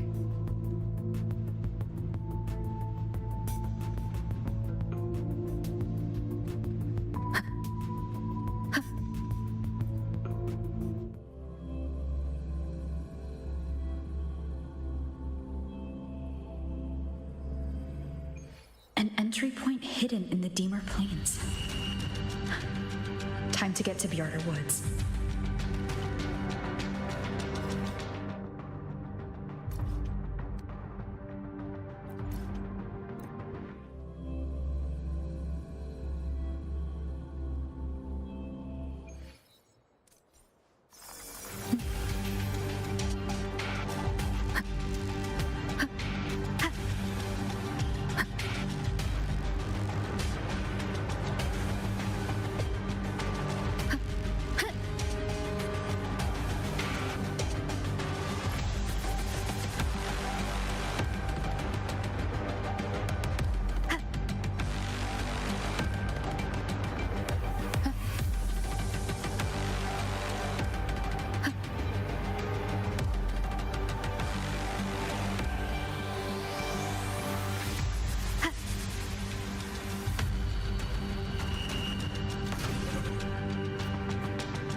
It's already been totally contaminated by void matter.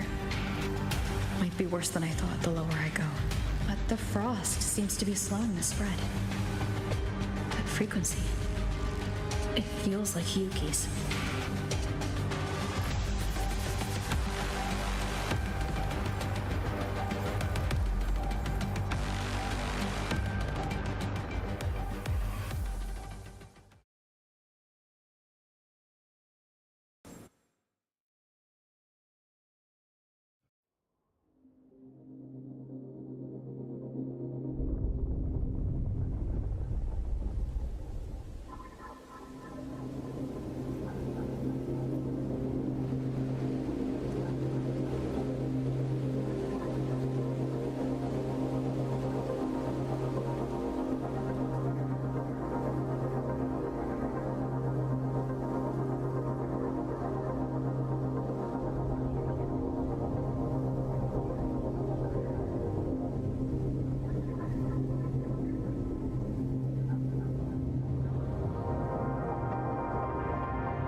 The void matter contamination is bad. It's not looking good for the Solaskin. This white bird. Did Hiyuki leave it here? All right. Lead me to Hiyuki.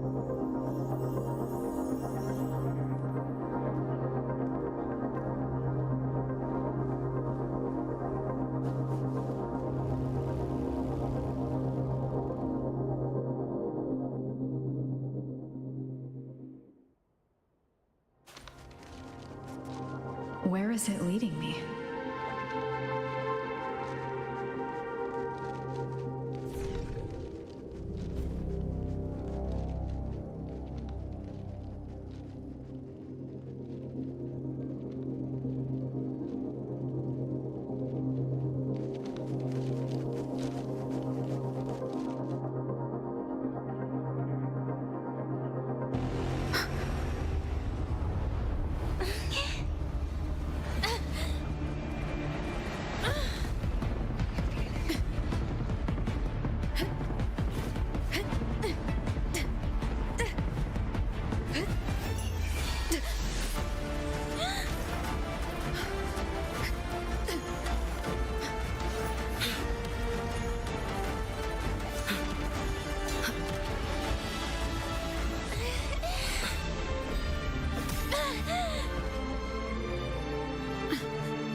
She hasn't gone far.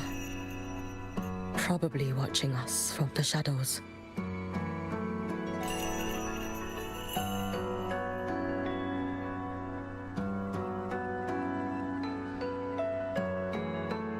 She seemed like her grip is slipping. She was already like this when I last encountered her, shortly before the void matter surge.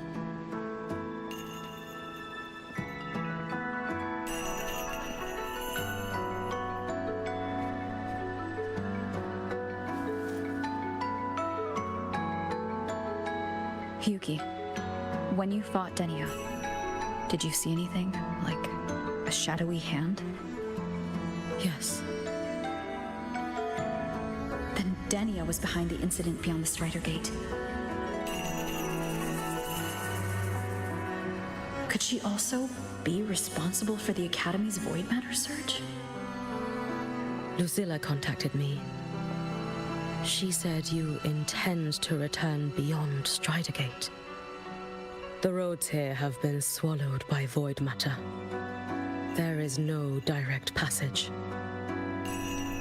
Lucilla must have told you of the rift that appeared over a decade ago. Thinking back now, that was likely the Fraxidus' doing. Luke said the Grand Architect caused that rift. That was what led to Imeth's death in the simulator cockpit.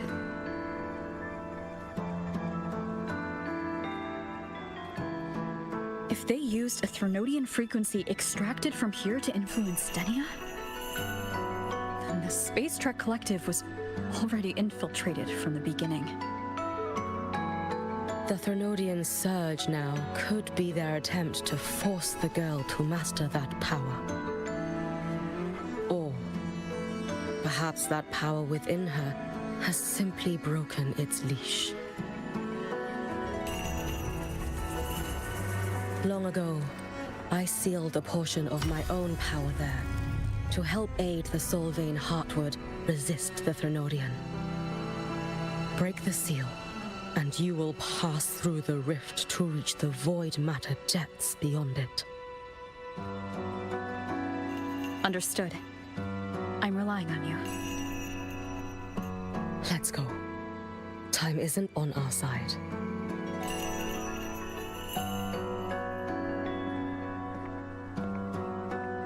Savior, who has always walked with victory. This time, have you come to save Lahairoi?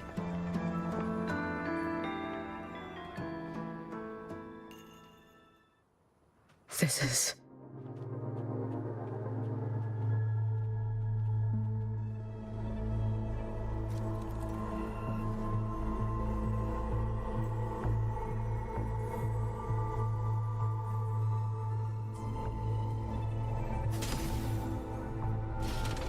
Is it trying to tell me something?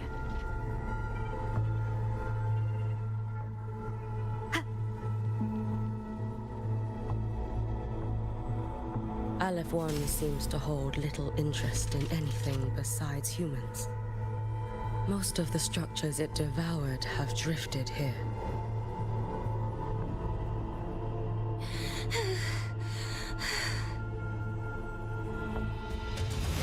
It's that girl. Be cautious. Denia? Can you hear me?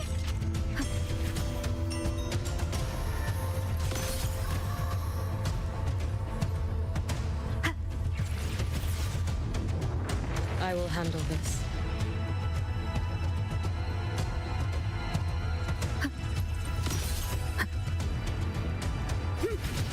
Don't go there!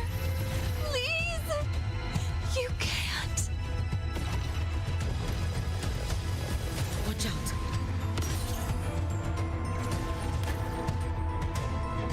No! Don't! Is she stopping us? Let me handle this.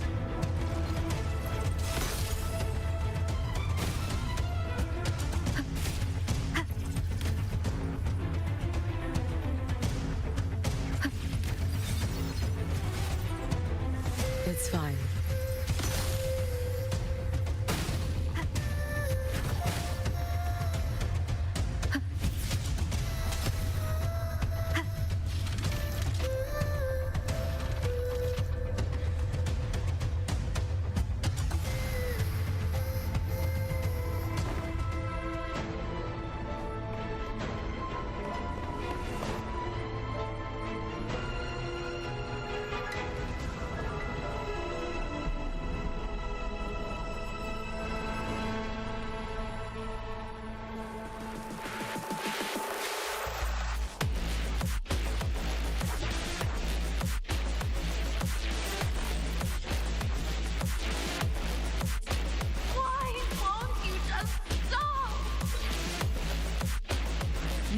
use these blocks to make the climb.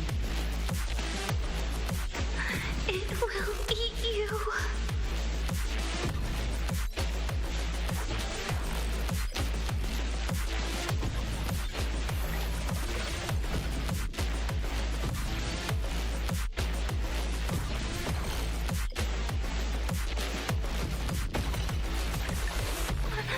Sorry. You really shouldn't go. I sent you away. So why?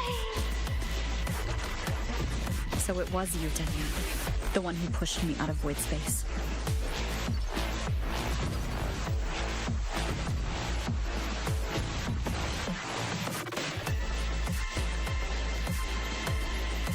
Oh, my head. It hurts.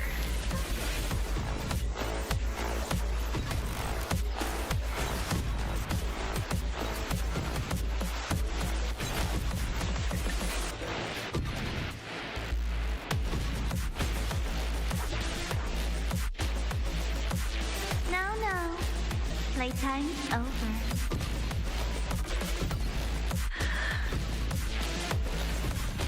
Come back to me, sweet girl.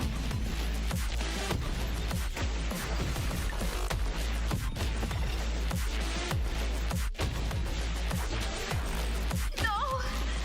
Please! Don't eat me!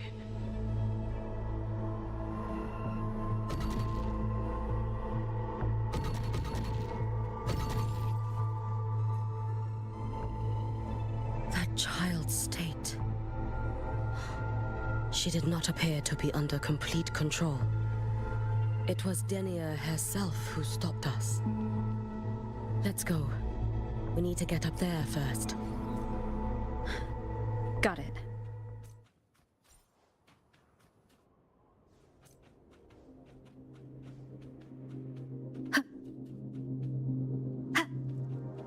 Have you been watching over Denia here? Yes. After I sensed the Thenodian's breach, I sent my Shiratori to trace it. That led me here, to her, in the Deemer Plains. She remains under the Fraxidus' sway, but her actions just now betray her own will. She always hid in the void storms. I have no wish to harm her, so I did not find the right moment to intervene.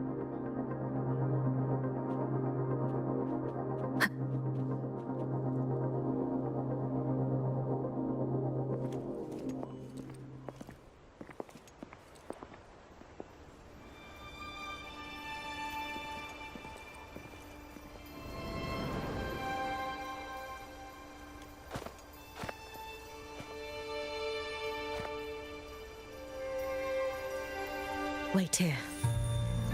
This seal is wrought from the future's tithe. To put it simply, I drew upon countless versions of my future self and anchored them here to suppress the void matter. To break the seal is to reclaim those futures. That task is mine alone. I understand. I'll leave it to you. There is one thing. With Aleph 1 active, I may not be able to restore this seal once it is broken. You choose the most perilous path at the most perilous time.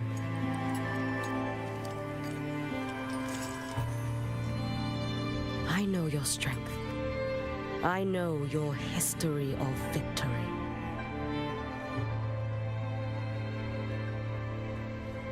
To take such a risk? Is it because you remain confident you will not fail? That you cannot lose to the Thenodians? No, I've failed before. I don't think anyone can win forever. If I'd never lost, maybe I'd still have my memories.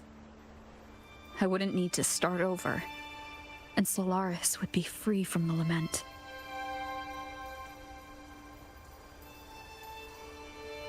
I do this because I can. And because someone has to.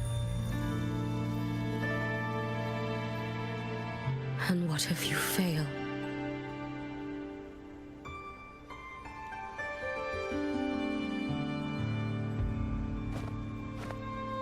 I meant, what becomes of you?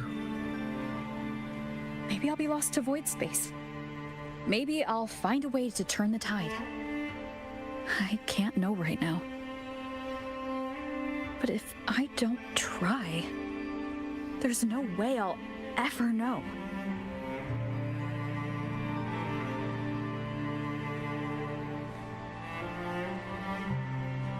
What makes me scared isn't coming up short. It's the thought of not giving it my all. The cost of this attempt is steep, and you bear the weight of many. I expected more caution. To fail even once against a Threnodian is to invite apocalypse. Even knowing this, you would still go. Hiyuki, Lucila told me you fought a Threnodian in Ashinohara for a long time. I don't know how you did it, but I can only imagine what it took to hold the line in a place already so destroyed. So, I'll ask you.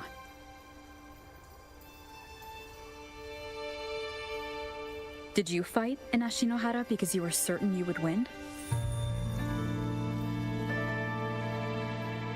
No, I was not. I never was. Then you understand why I'm doing this. You would make the same choice in my place. I see.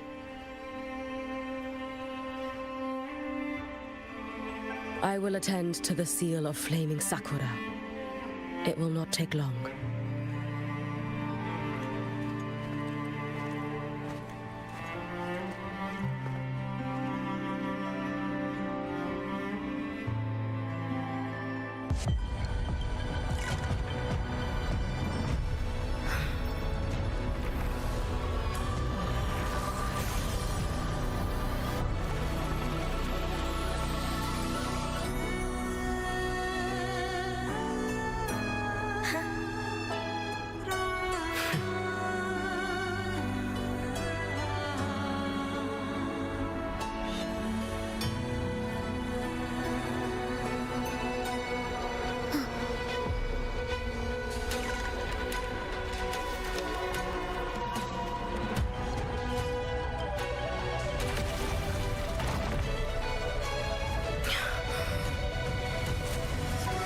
The Dark Tide.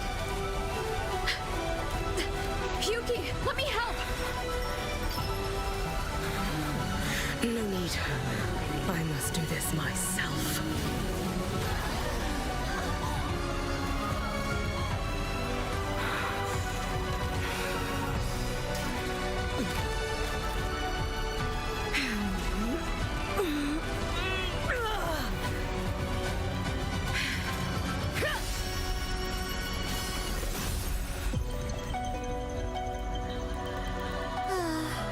Why not choose the easier future?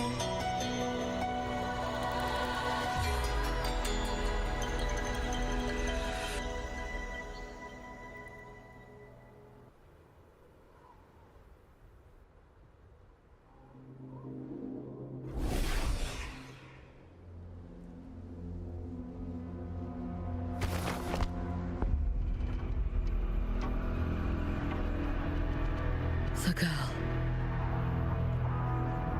Oh, it's been a while, Miko of Flaming Sakura. And you as well, Rover. I burned my future as a Threnodian resonator. Your plan holds no meaning now. Every step in our dance has its purpose, Lady Miko. Our paths have crossed often, but in my design, This is our true introduction to each other. Because at last, I have a masterpiece worthy of your attention. You infiltrated the collective for Denia and Hiyuki. You wanted Leviathan's power to merge them into one.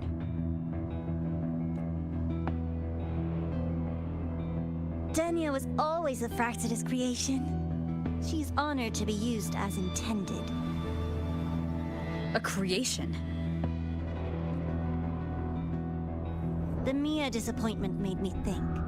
If I could just create a superior vessel, one refined by a Miko's spirit, perhaps it might bear the full might of a Threnodian's power. As for the outcome, you would know better than I, Lady Miko. Wordplay won't change your failure. Leave, you tedious avatar.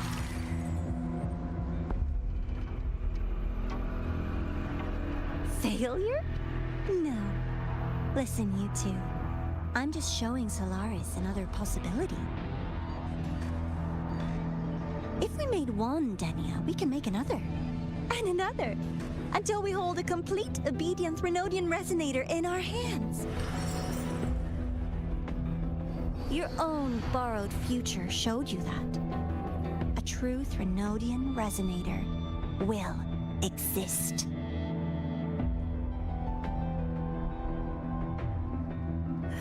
Help! Help me! All that desperate running on the wheel and you still came up short. I'll have to throw you away.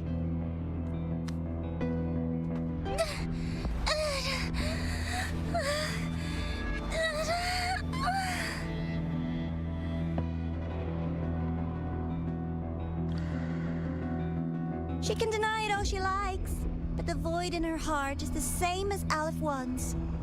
That emptiness, it will always pull her towards the Threnodian's power.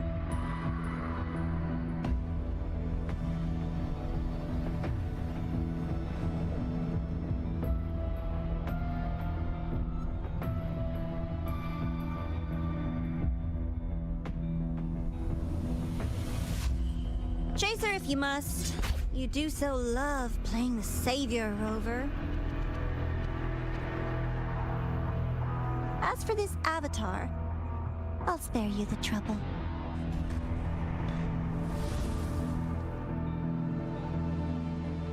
Wasting time on one of their avatars is pointless. Come on, Hiyuki. The seal is open. We have a job to do. Denia needs us. If you wish, I can tell you about my history with the Fraxidus. But of course, Denia is the more pressing matter. It's not hard to guess. The Grand Architect wanted your power as the Miko of Flaming Sakura, didn't they? But like you said, you burned that one future as a Threnodian resonator. You can be done with them.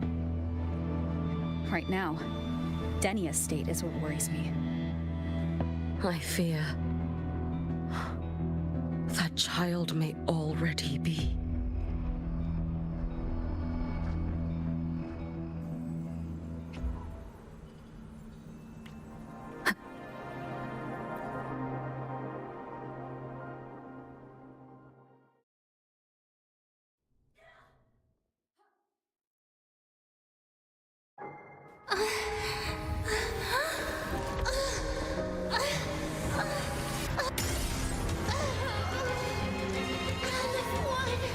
I curse you!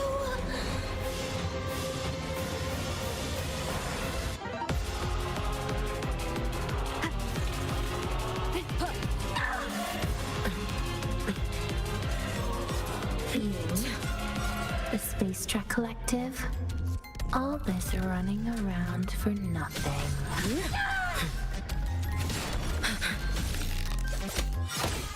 Oh, you missed. Too late to escape. Worry not for me. A life as fleeting as the first snow. Brittle snow, wait for the moment. Drift with snowflakes. Be cautious. Stand back.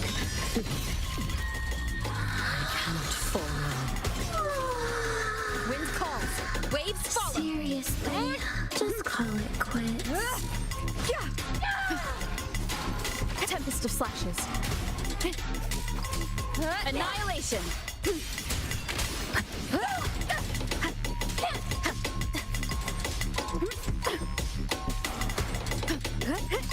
Wind rises. The wicked will face judgment. I am the Tempest. You can trust me. No. Waning moon.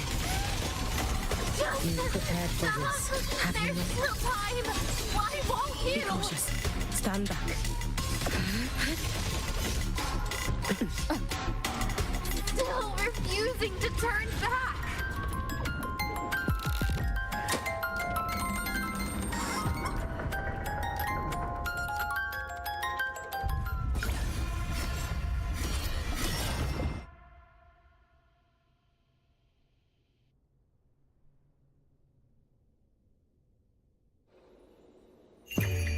For all wishes spoken, this vessel I offer.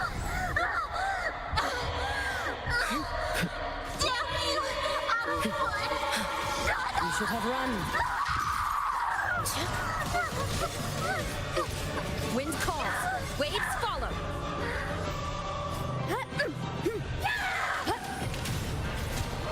Hopefully this helps. No.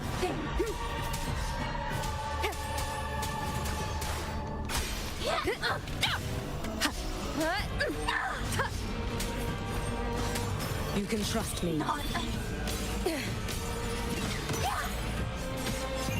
Take your final dive into America. Wait for brittle snow, fading blue. Roll up for me. Waning moon. Follow my moves if you can. May the Sakura incinerate. Burn this self away.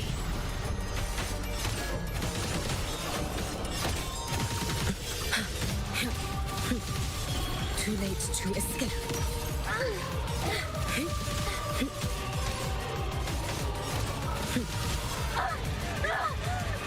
This is all pointless!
Go inside.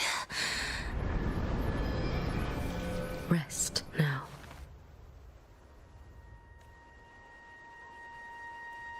Do not worry. The void matter frequency within her has weakened. She will recover.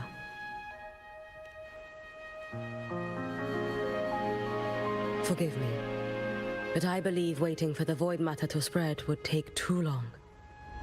This will be faster. Allow me to handle this. There is not much time left in your deadline with Mr. Chase.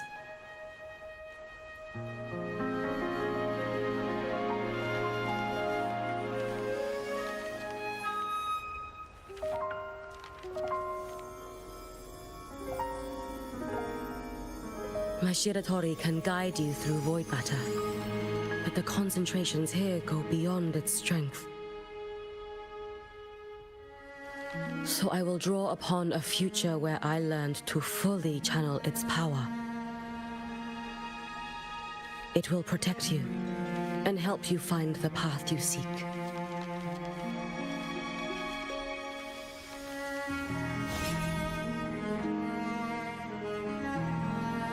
The rest is yours to face. Thank you, Hiyuki.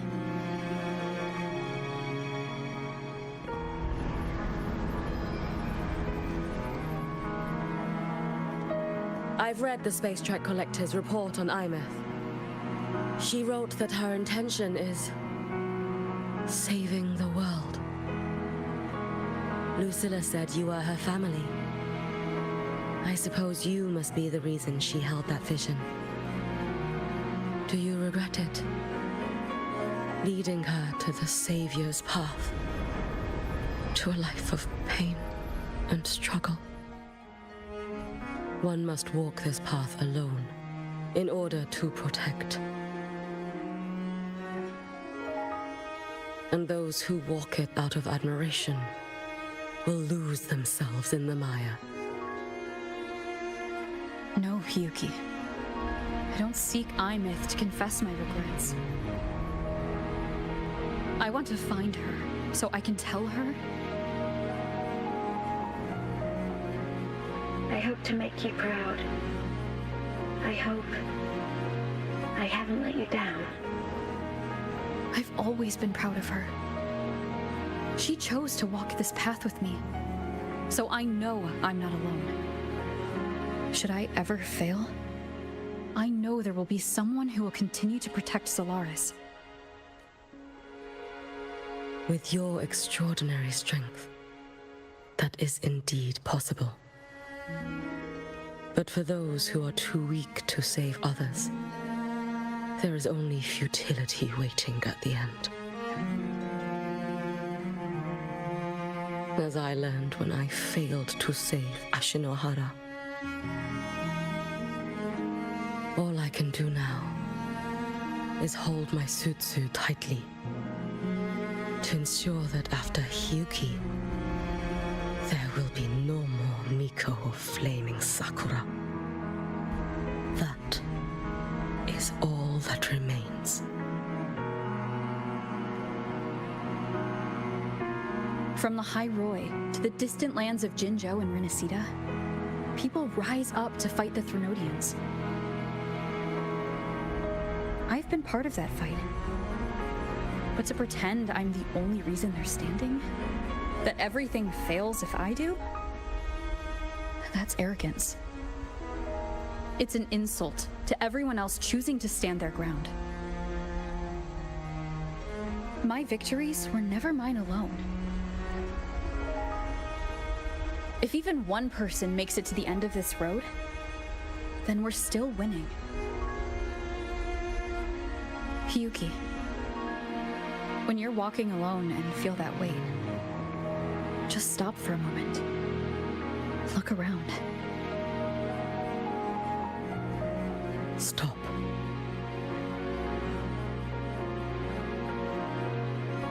You'll see that there are people who draw strength from you. People out there who are proud of you. And when you finally reach the end of your journey, you'll know it was never futile.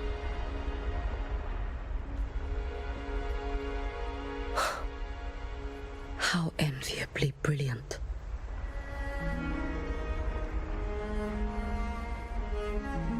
It is nothing. I will tell you when you return. All right. I'll be back soon. I will hold the line here until Duskvale initiates. I will wait for you. together with everyone.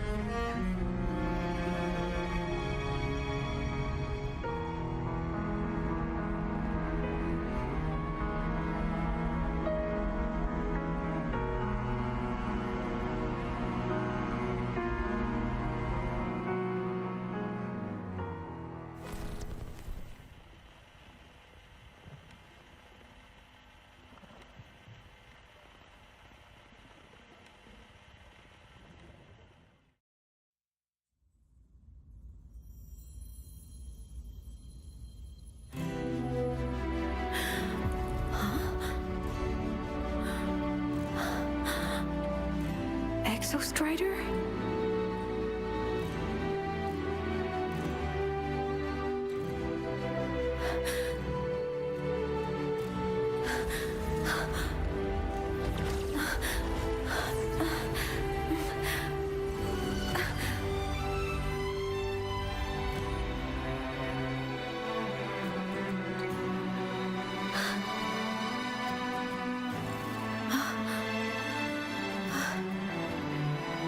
Someone consumed by void matter. Come here. The Exostrider's power is nearly spent, but I'll do my best to protect you.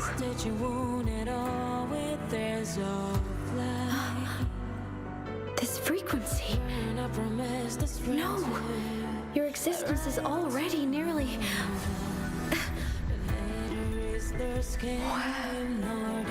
Am I? Did the void storm consume me? Am I dead? Is this void space a higher dimension? Our existence is fading. Did you just say that time and space have no meaning? Who's speaking? I can't see you, but I can feel you. Sound doesn't travel here. Thoughts do.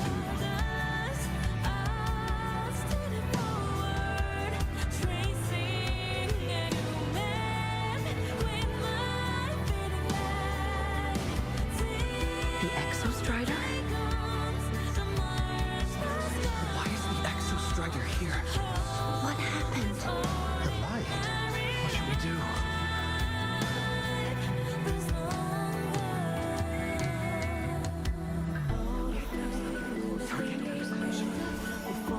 It's too dangerous, too dangerous. What are you doing? This is meaningless. That's enough. It's futile. Our lives already ended in the void. I heard the Exostrider's cry for help. I want to find it. Time and space don't mean a thing. You'll never reach it. I know what the Exostrider means to the High Boy, but This is meaningless.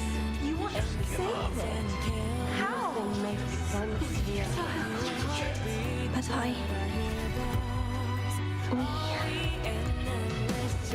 we made it to the stars to reach for the unknown, didn't we?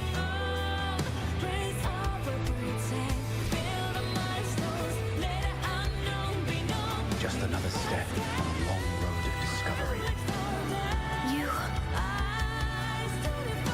This is where we came from. A space-time coordinate with the Exostrider is the origin? But that's impossible inside a black hole.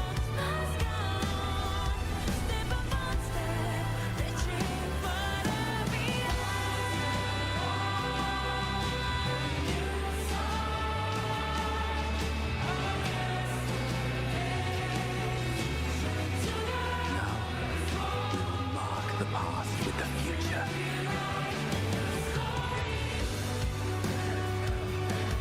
Thank you. You charted the unknown with your lives. I'll make sure it's not in vain.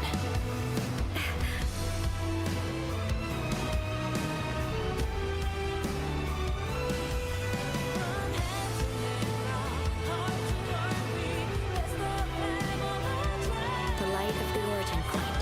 We will bear it. Like stardust, I stood forward, trace a new man when I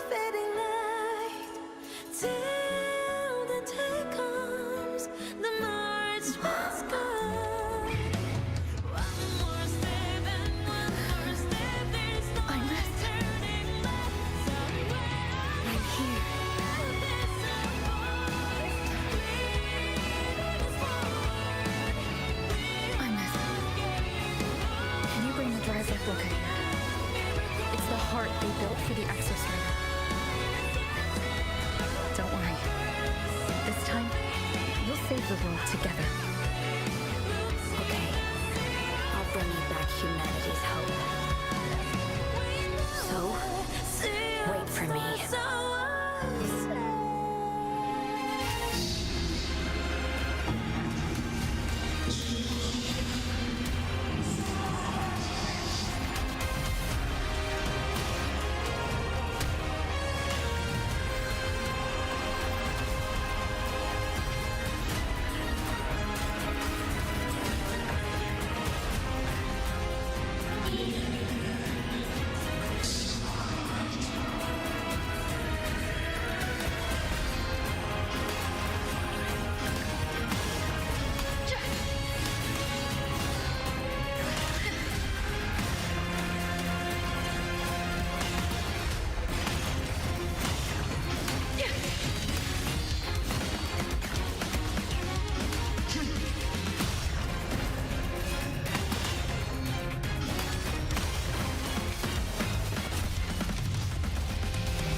The exostrider's frequency is decaying.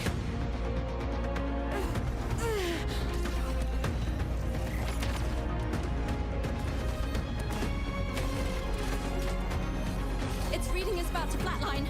Status on the drive replica. Almost ready. We just need the calibration data now.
Ascension complete.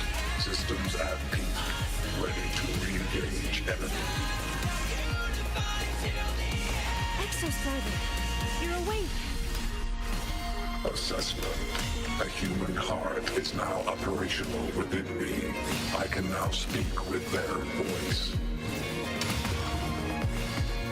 In Frostlands, where civilization should not have taken root, a collective was born, a will to explore what lies beyond. They have chosen me.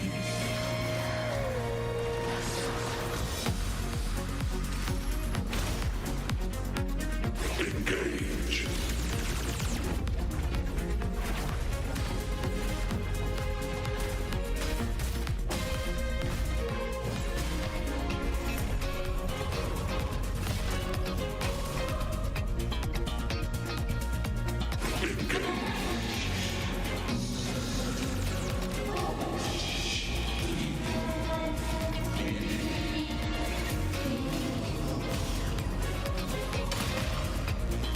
Directive.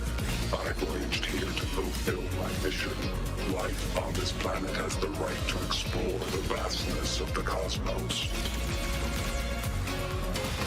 You see the civilizations across the stars only as food to quiet your hunger. You cannot comprehend the will that drives them.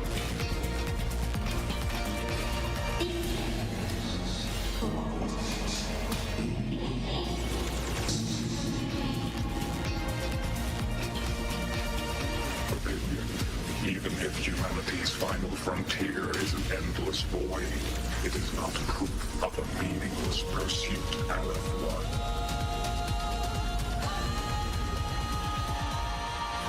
Verdict. Termination.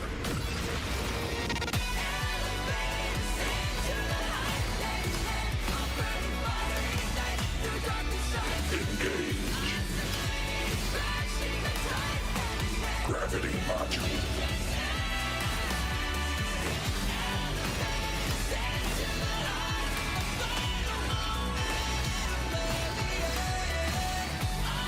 Verdict. Downfall. Overkill.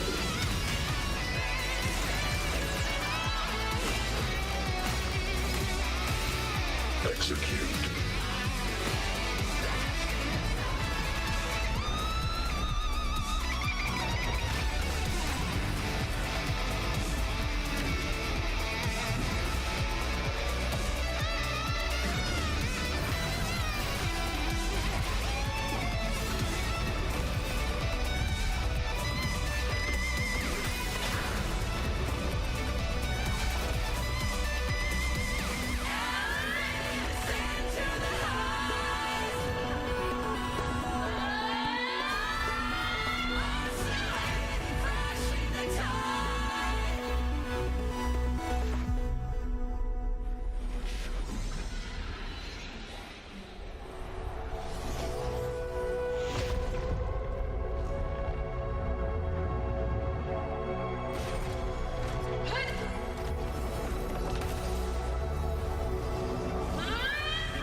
Confirmation. Battle concluded. Void matter responses within this sector have dissipated. But Threnodian LF1 wasn't destroyed. Analysis. Resonator Imuth. Under current parameters, the permanent termination of LF1 is impossible. Therefore, I exercised autonomous judgment and exiled it to the furthest reaches of this universe. Request. Arbiter, permission to remain. Before your final judgment, allow me to submit a log of my experience in the High Roy. Log retrieval. On multiple return transits, I was detected by Aleph-1. It pursued me, its objective to enter Solaris through the Strider Gate. It attacked. I fell. But Resonator Imuth answered me with her power. and I was able to banish a part of Aleph 1. I should have initiated a full system seal to await repairs, but I saw countless pairs of terrified eyes. Discovery. The Roya in the Frostland stood helpless before the Threnodians' void matter calamity. I saw panic and dread. Following the protocols shared with the Sentinels, I extracted my reactor drive and encased it deep within the ice. Then I powered down to slumber. Exception. A momentary reactivation occurred. Resonator Imeth resonated with me a second time. She required my power to mend the Strider Gate rift. I complied. That was when I became a digital ghost. But was that the second time we resonated? Or the first? Initial assessment. Upon reactivation, standard procedure was to request your retreat. Direct engagement with Aleph 1 was a tactical irrationality. But the human heart granted me a voice. The will of this civilization gave me the strength to stand with you. Component analysis. This drive replica forged by humans is crude and fragile compared to my original drive. I can feel each one of its pulse cycles, violent, eroding itself with every beat. The shrill, grating friction of wear. This is the first time I have ever heard myself. A heartbeat bestowed upon me by them. With this heart installed, I have acquired capabilities previously undocumented outside the Sentinel Mech series. Projection. Given Threnodian Aleph 1's abilities, we must assume it retains the capacity to return. Once the Strider Gate is fully sealed, I will remain on this side as its guardian. I will bar its re-entry into Solaris. Request. Arbiter, I was born from humanity's hope. Please permit me to remain here and protect them until this heart ceases to beat. Query. Resonator Imeth, are you willing to accept a portion of my power? When I first arrived in Lahai Roy, your assistance allowed me to seal the Threnodian beyond the Strider Gate. Your current state is a consequence for which I bear responsibility. While I slumbered, you safeguarded Lahai Roy in my stead. Now, the death that once drew near has been severed. Henceforth, your companion will be an enduring life. Summary. I am experiencing the state defined as guilt. Oh, Exostrider, you're really wearing your heart on your sleeve, aren't you? But hey, I chose this path myself. Made my peace where it ends a long time ago. As for your question, this savior's got a career to uphold. Gotta level up if I'm gonna keep kicking bad guy butt, right? So your power? Hell yeah, I'll take it. Authorization. Resonator Imeth's agreement confirmed. Synchronization limit removed. Commencing resonance. Suggestion. Don't you dare feel guilty. Thank you for living up to my hopes. So, let's make our goodbye a happy one, okay? Detection. Arbiter, you have brought your cassette. Proposal. Please allow me to take it. I wish to burn a frequency onto the tape for you to return to Lahai Roy. Briefing. While traversing the stars at high velocity, my trajectory once intersected with a slow-moving probe. Its hull was marked with Solaris script. Its launch date is estimated to have occurred a long time ago. I intercepted and recorded the signal it has been continuously transmitting to Solaris. Its name is the Far Watcher. Objective: I wish to offer this recording as a gift to the people of Lahai Roy. Status: Strider Gate closure imminent. Preparing to return the Arbiter and Resonator to Lahai Roy. Query: one last thing, Arbiter. Will you permit me to alter my designation to bear the name Lahai Roy? Designation change complete. Thank you, Arbiter. Valediction. Farewell, Arbiter. Please deliver my temporary goodbye to the people who forged this heart. Prediction: we will meet again in the boundless sea of stars.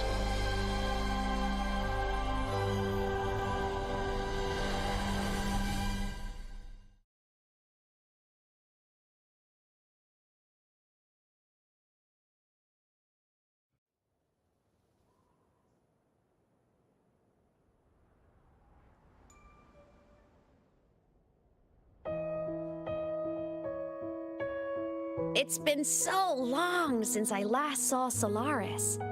Feels weirdly nostalgic.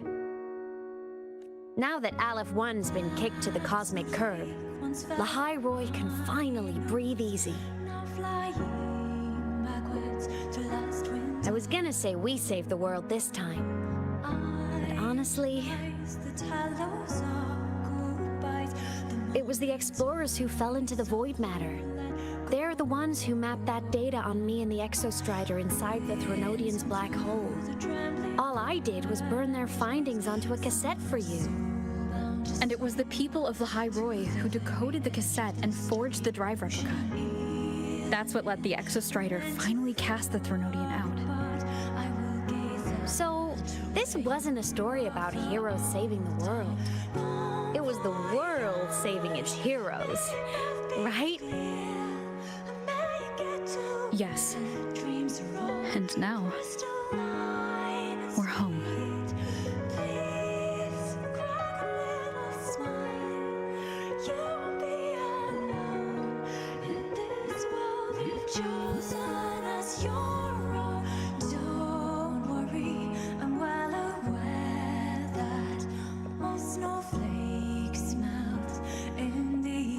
You're back.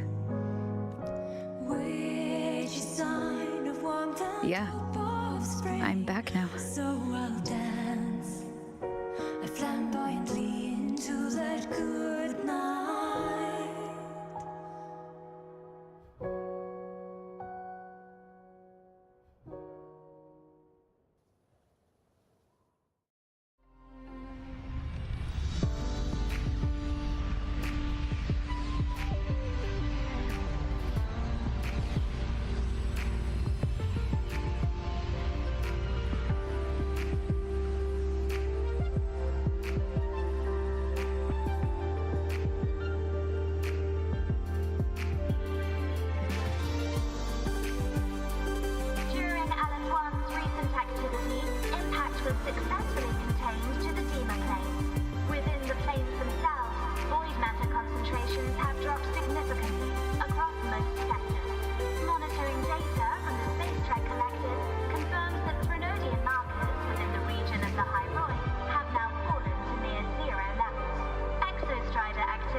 You made it! Turns out, decoding what the Exostrider burned into your cassette was way tougher than the Institute thought. They only just finished today. Over here! Everyone's waiting for you.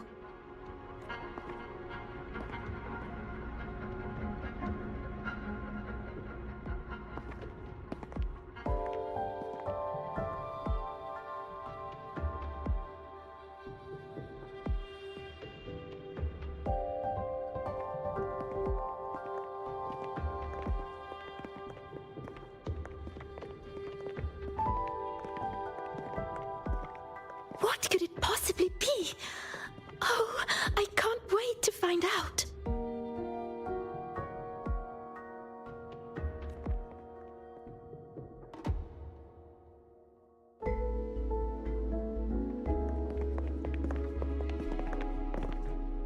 The Far Watcher.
I have to admit, I was genuinely surprised when you handed me this tape and said that name. You said it was one of the 9 interstellar space probes launched before the etheric sea engulfed Solaris. Correct. The 9 stars on the Space Trek Collective's emblem represent those probes. Ever since then, Solaris never received another signal from them. Not a single one. Until today.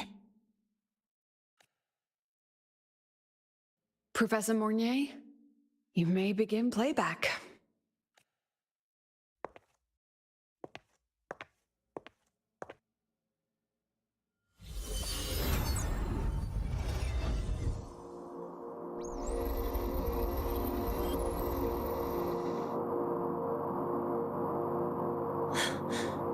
This sounds like white noise.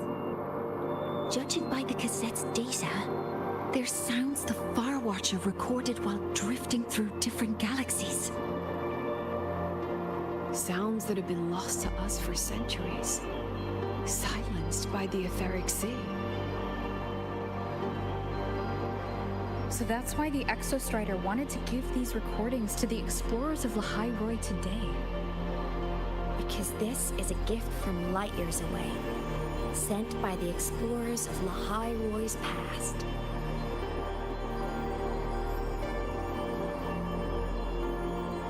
Echoes from the sea of stars.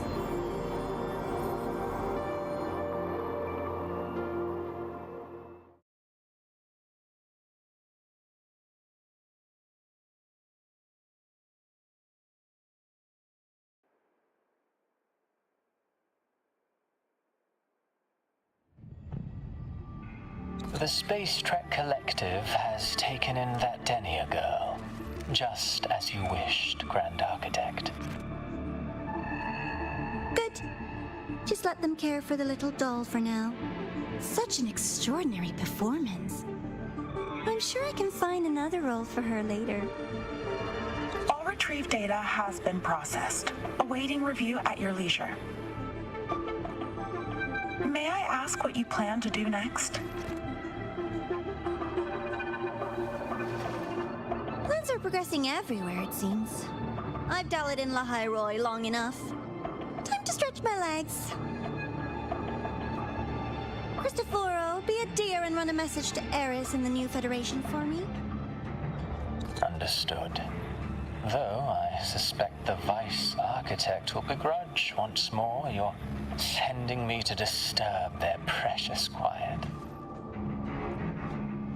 Oh, and will you require me to draft a prologue for your characters? No need. I'll pay for Lova a visit myself first. That will be all for now. This body tires so easily. Remember to give her a silent ending. Grand Architect, with this phase of verification complete and full production proceeding, do we still have use for that Miko? That won't be necessary. Her future as a Threnodian resonator has been taken. She no longer requires our attention. Besides, she's failed one too many times, drawn one too many futures from herself, and she still insists on walking the path of saving Ashinohara alone with no intention of stopping. Every step she takes only deepens that obsession. After countless cycles of failure, she too will be reduced to ashes by her own vow, just like her sister. That reminds me. Zashiki Warashi has brought us some rather interesting news.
This is a testament to my connection with the world around me, and it's very much my companion now, bearing witness to everything I've experienced on this journey.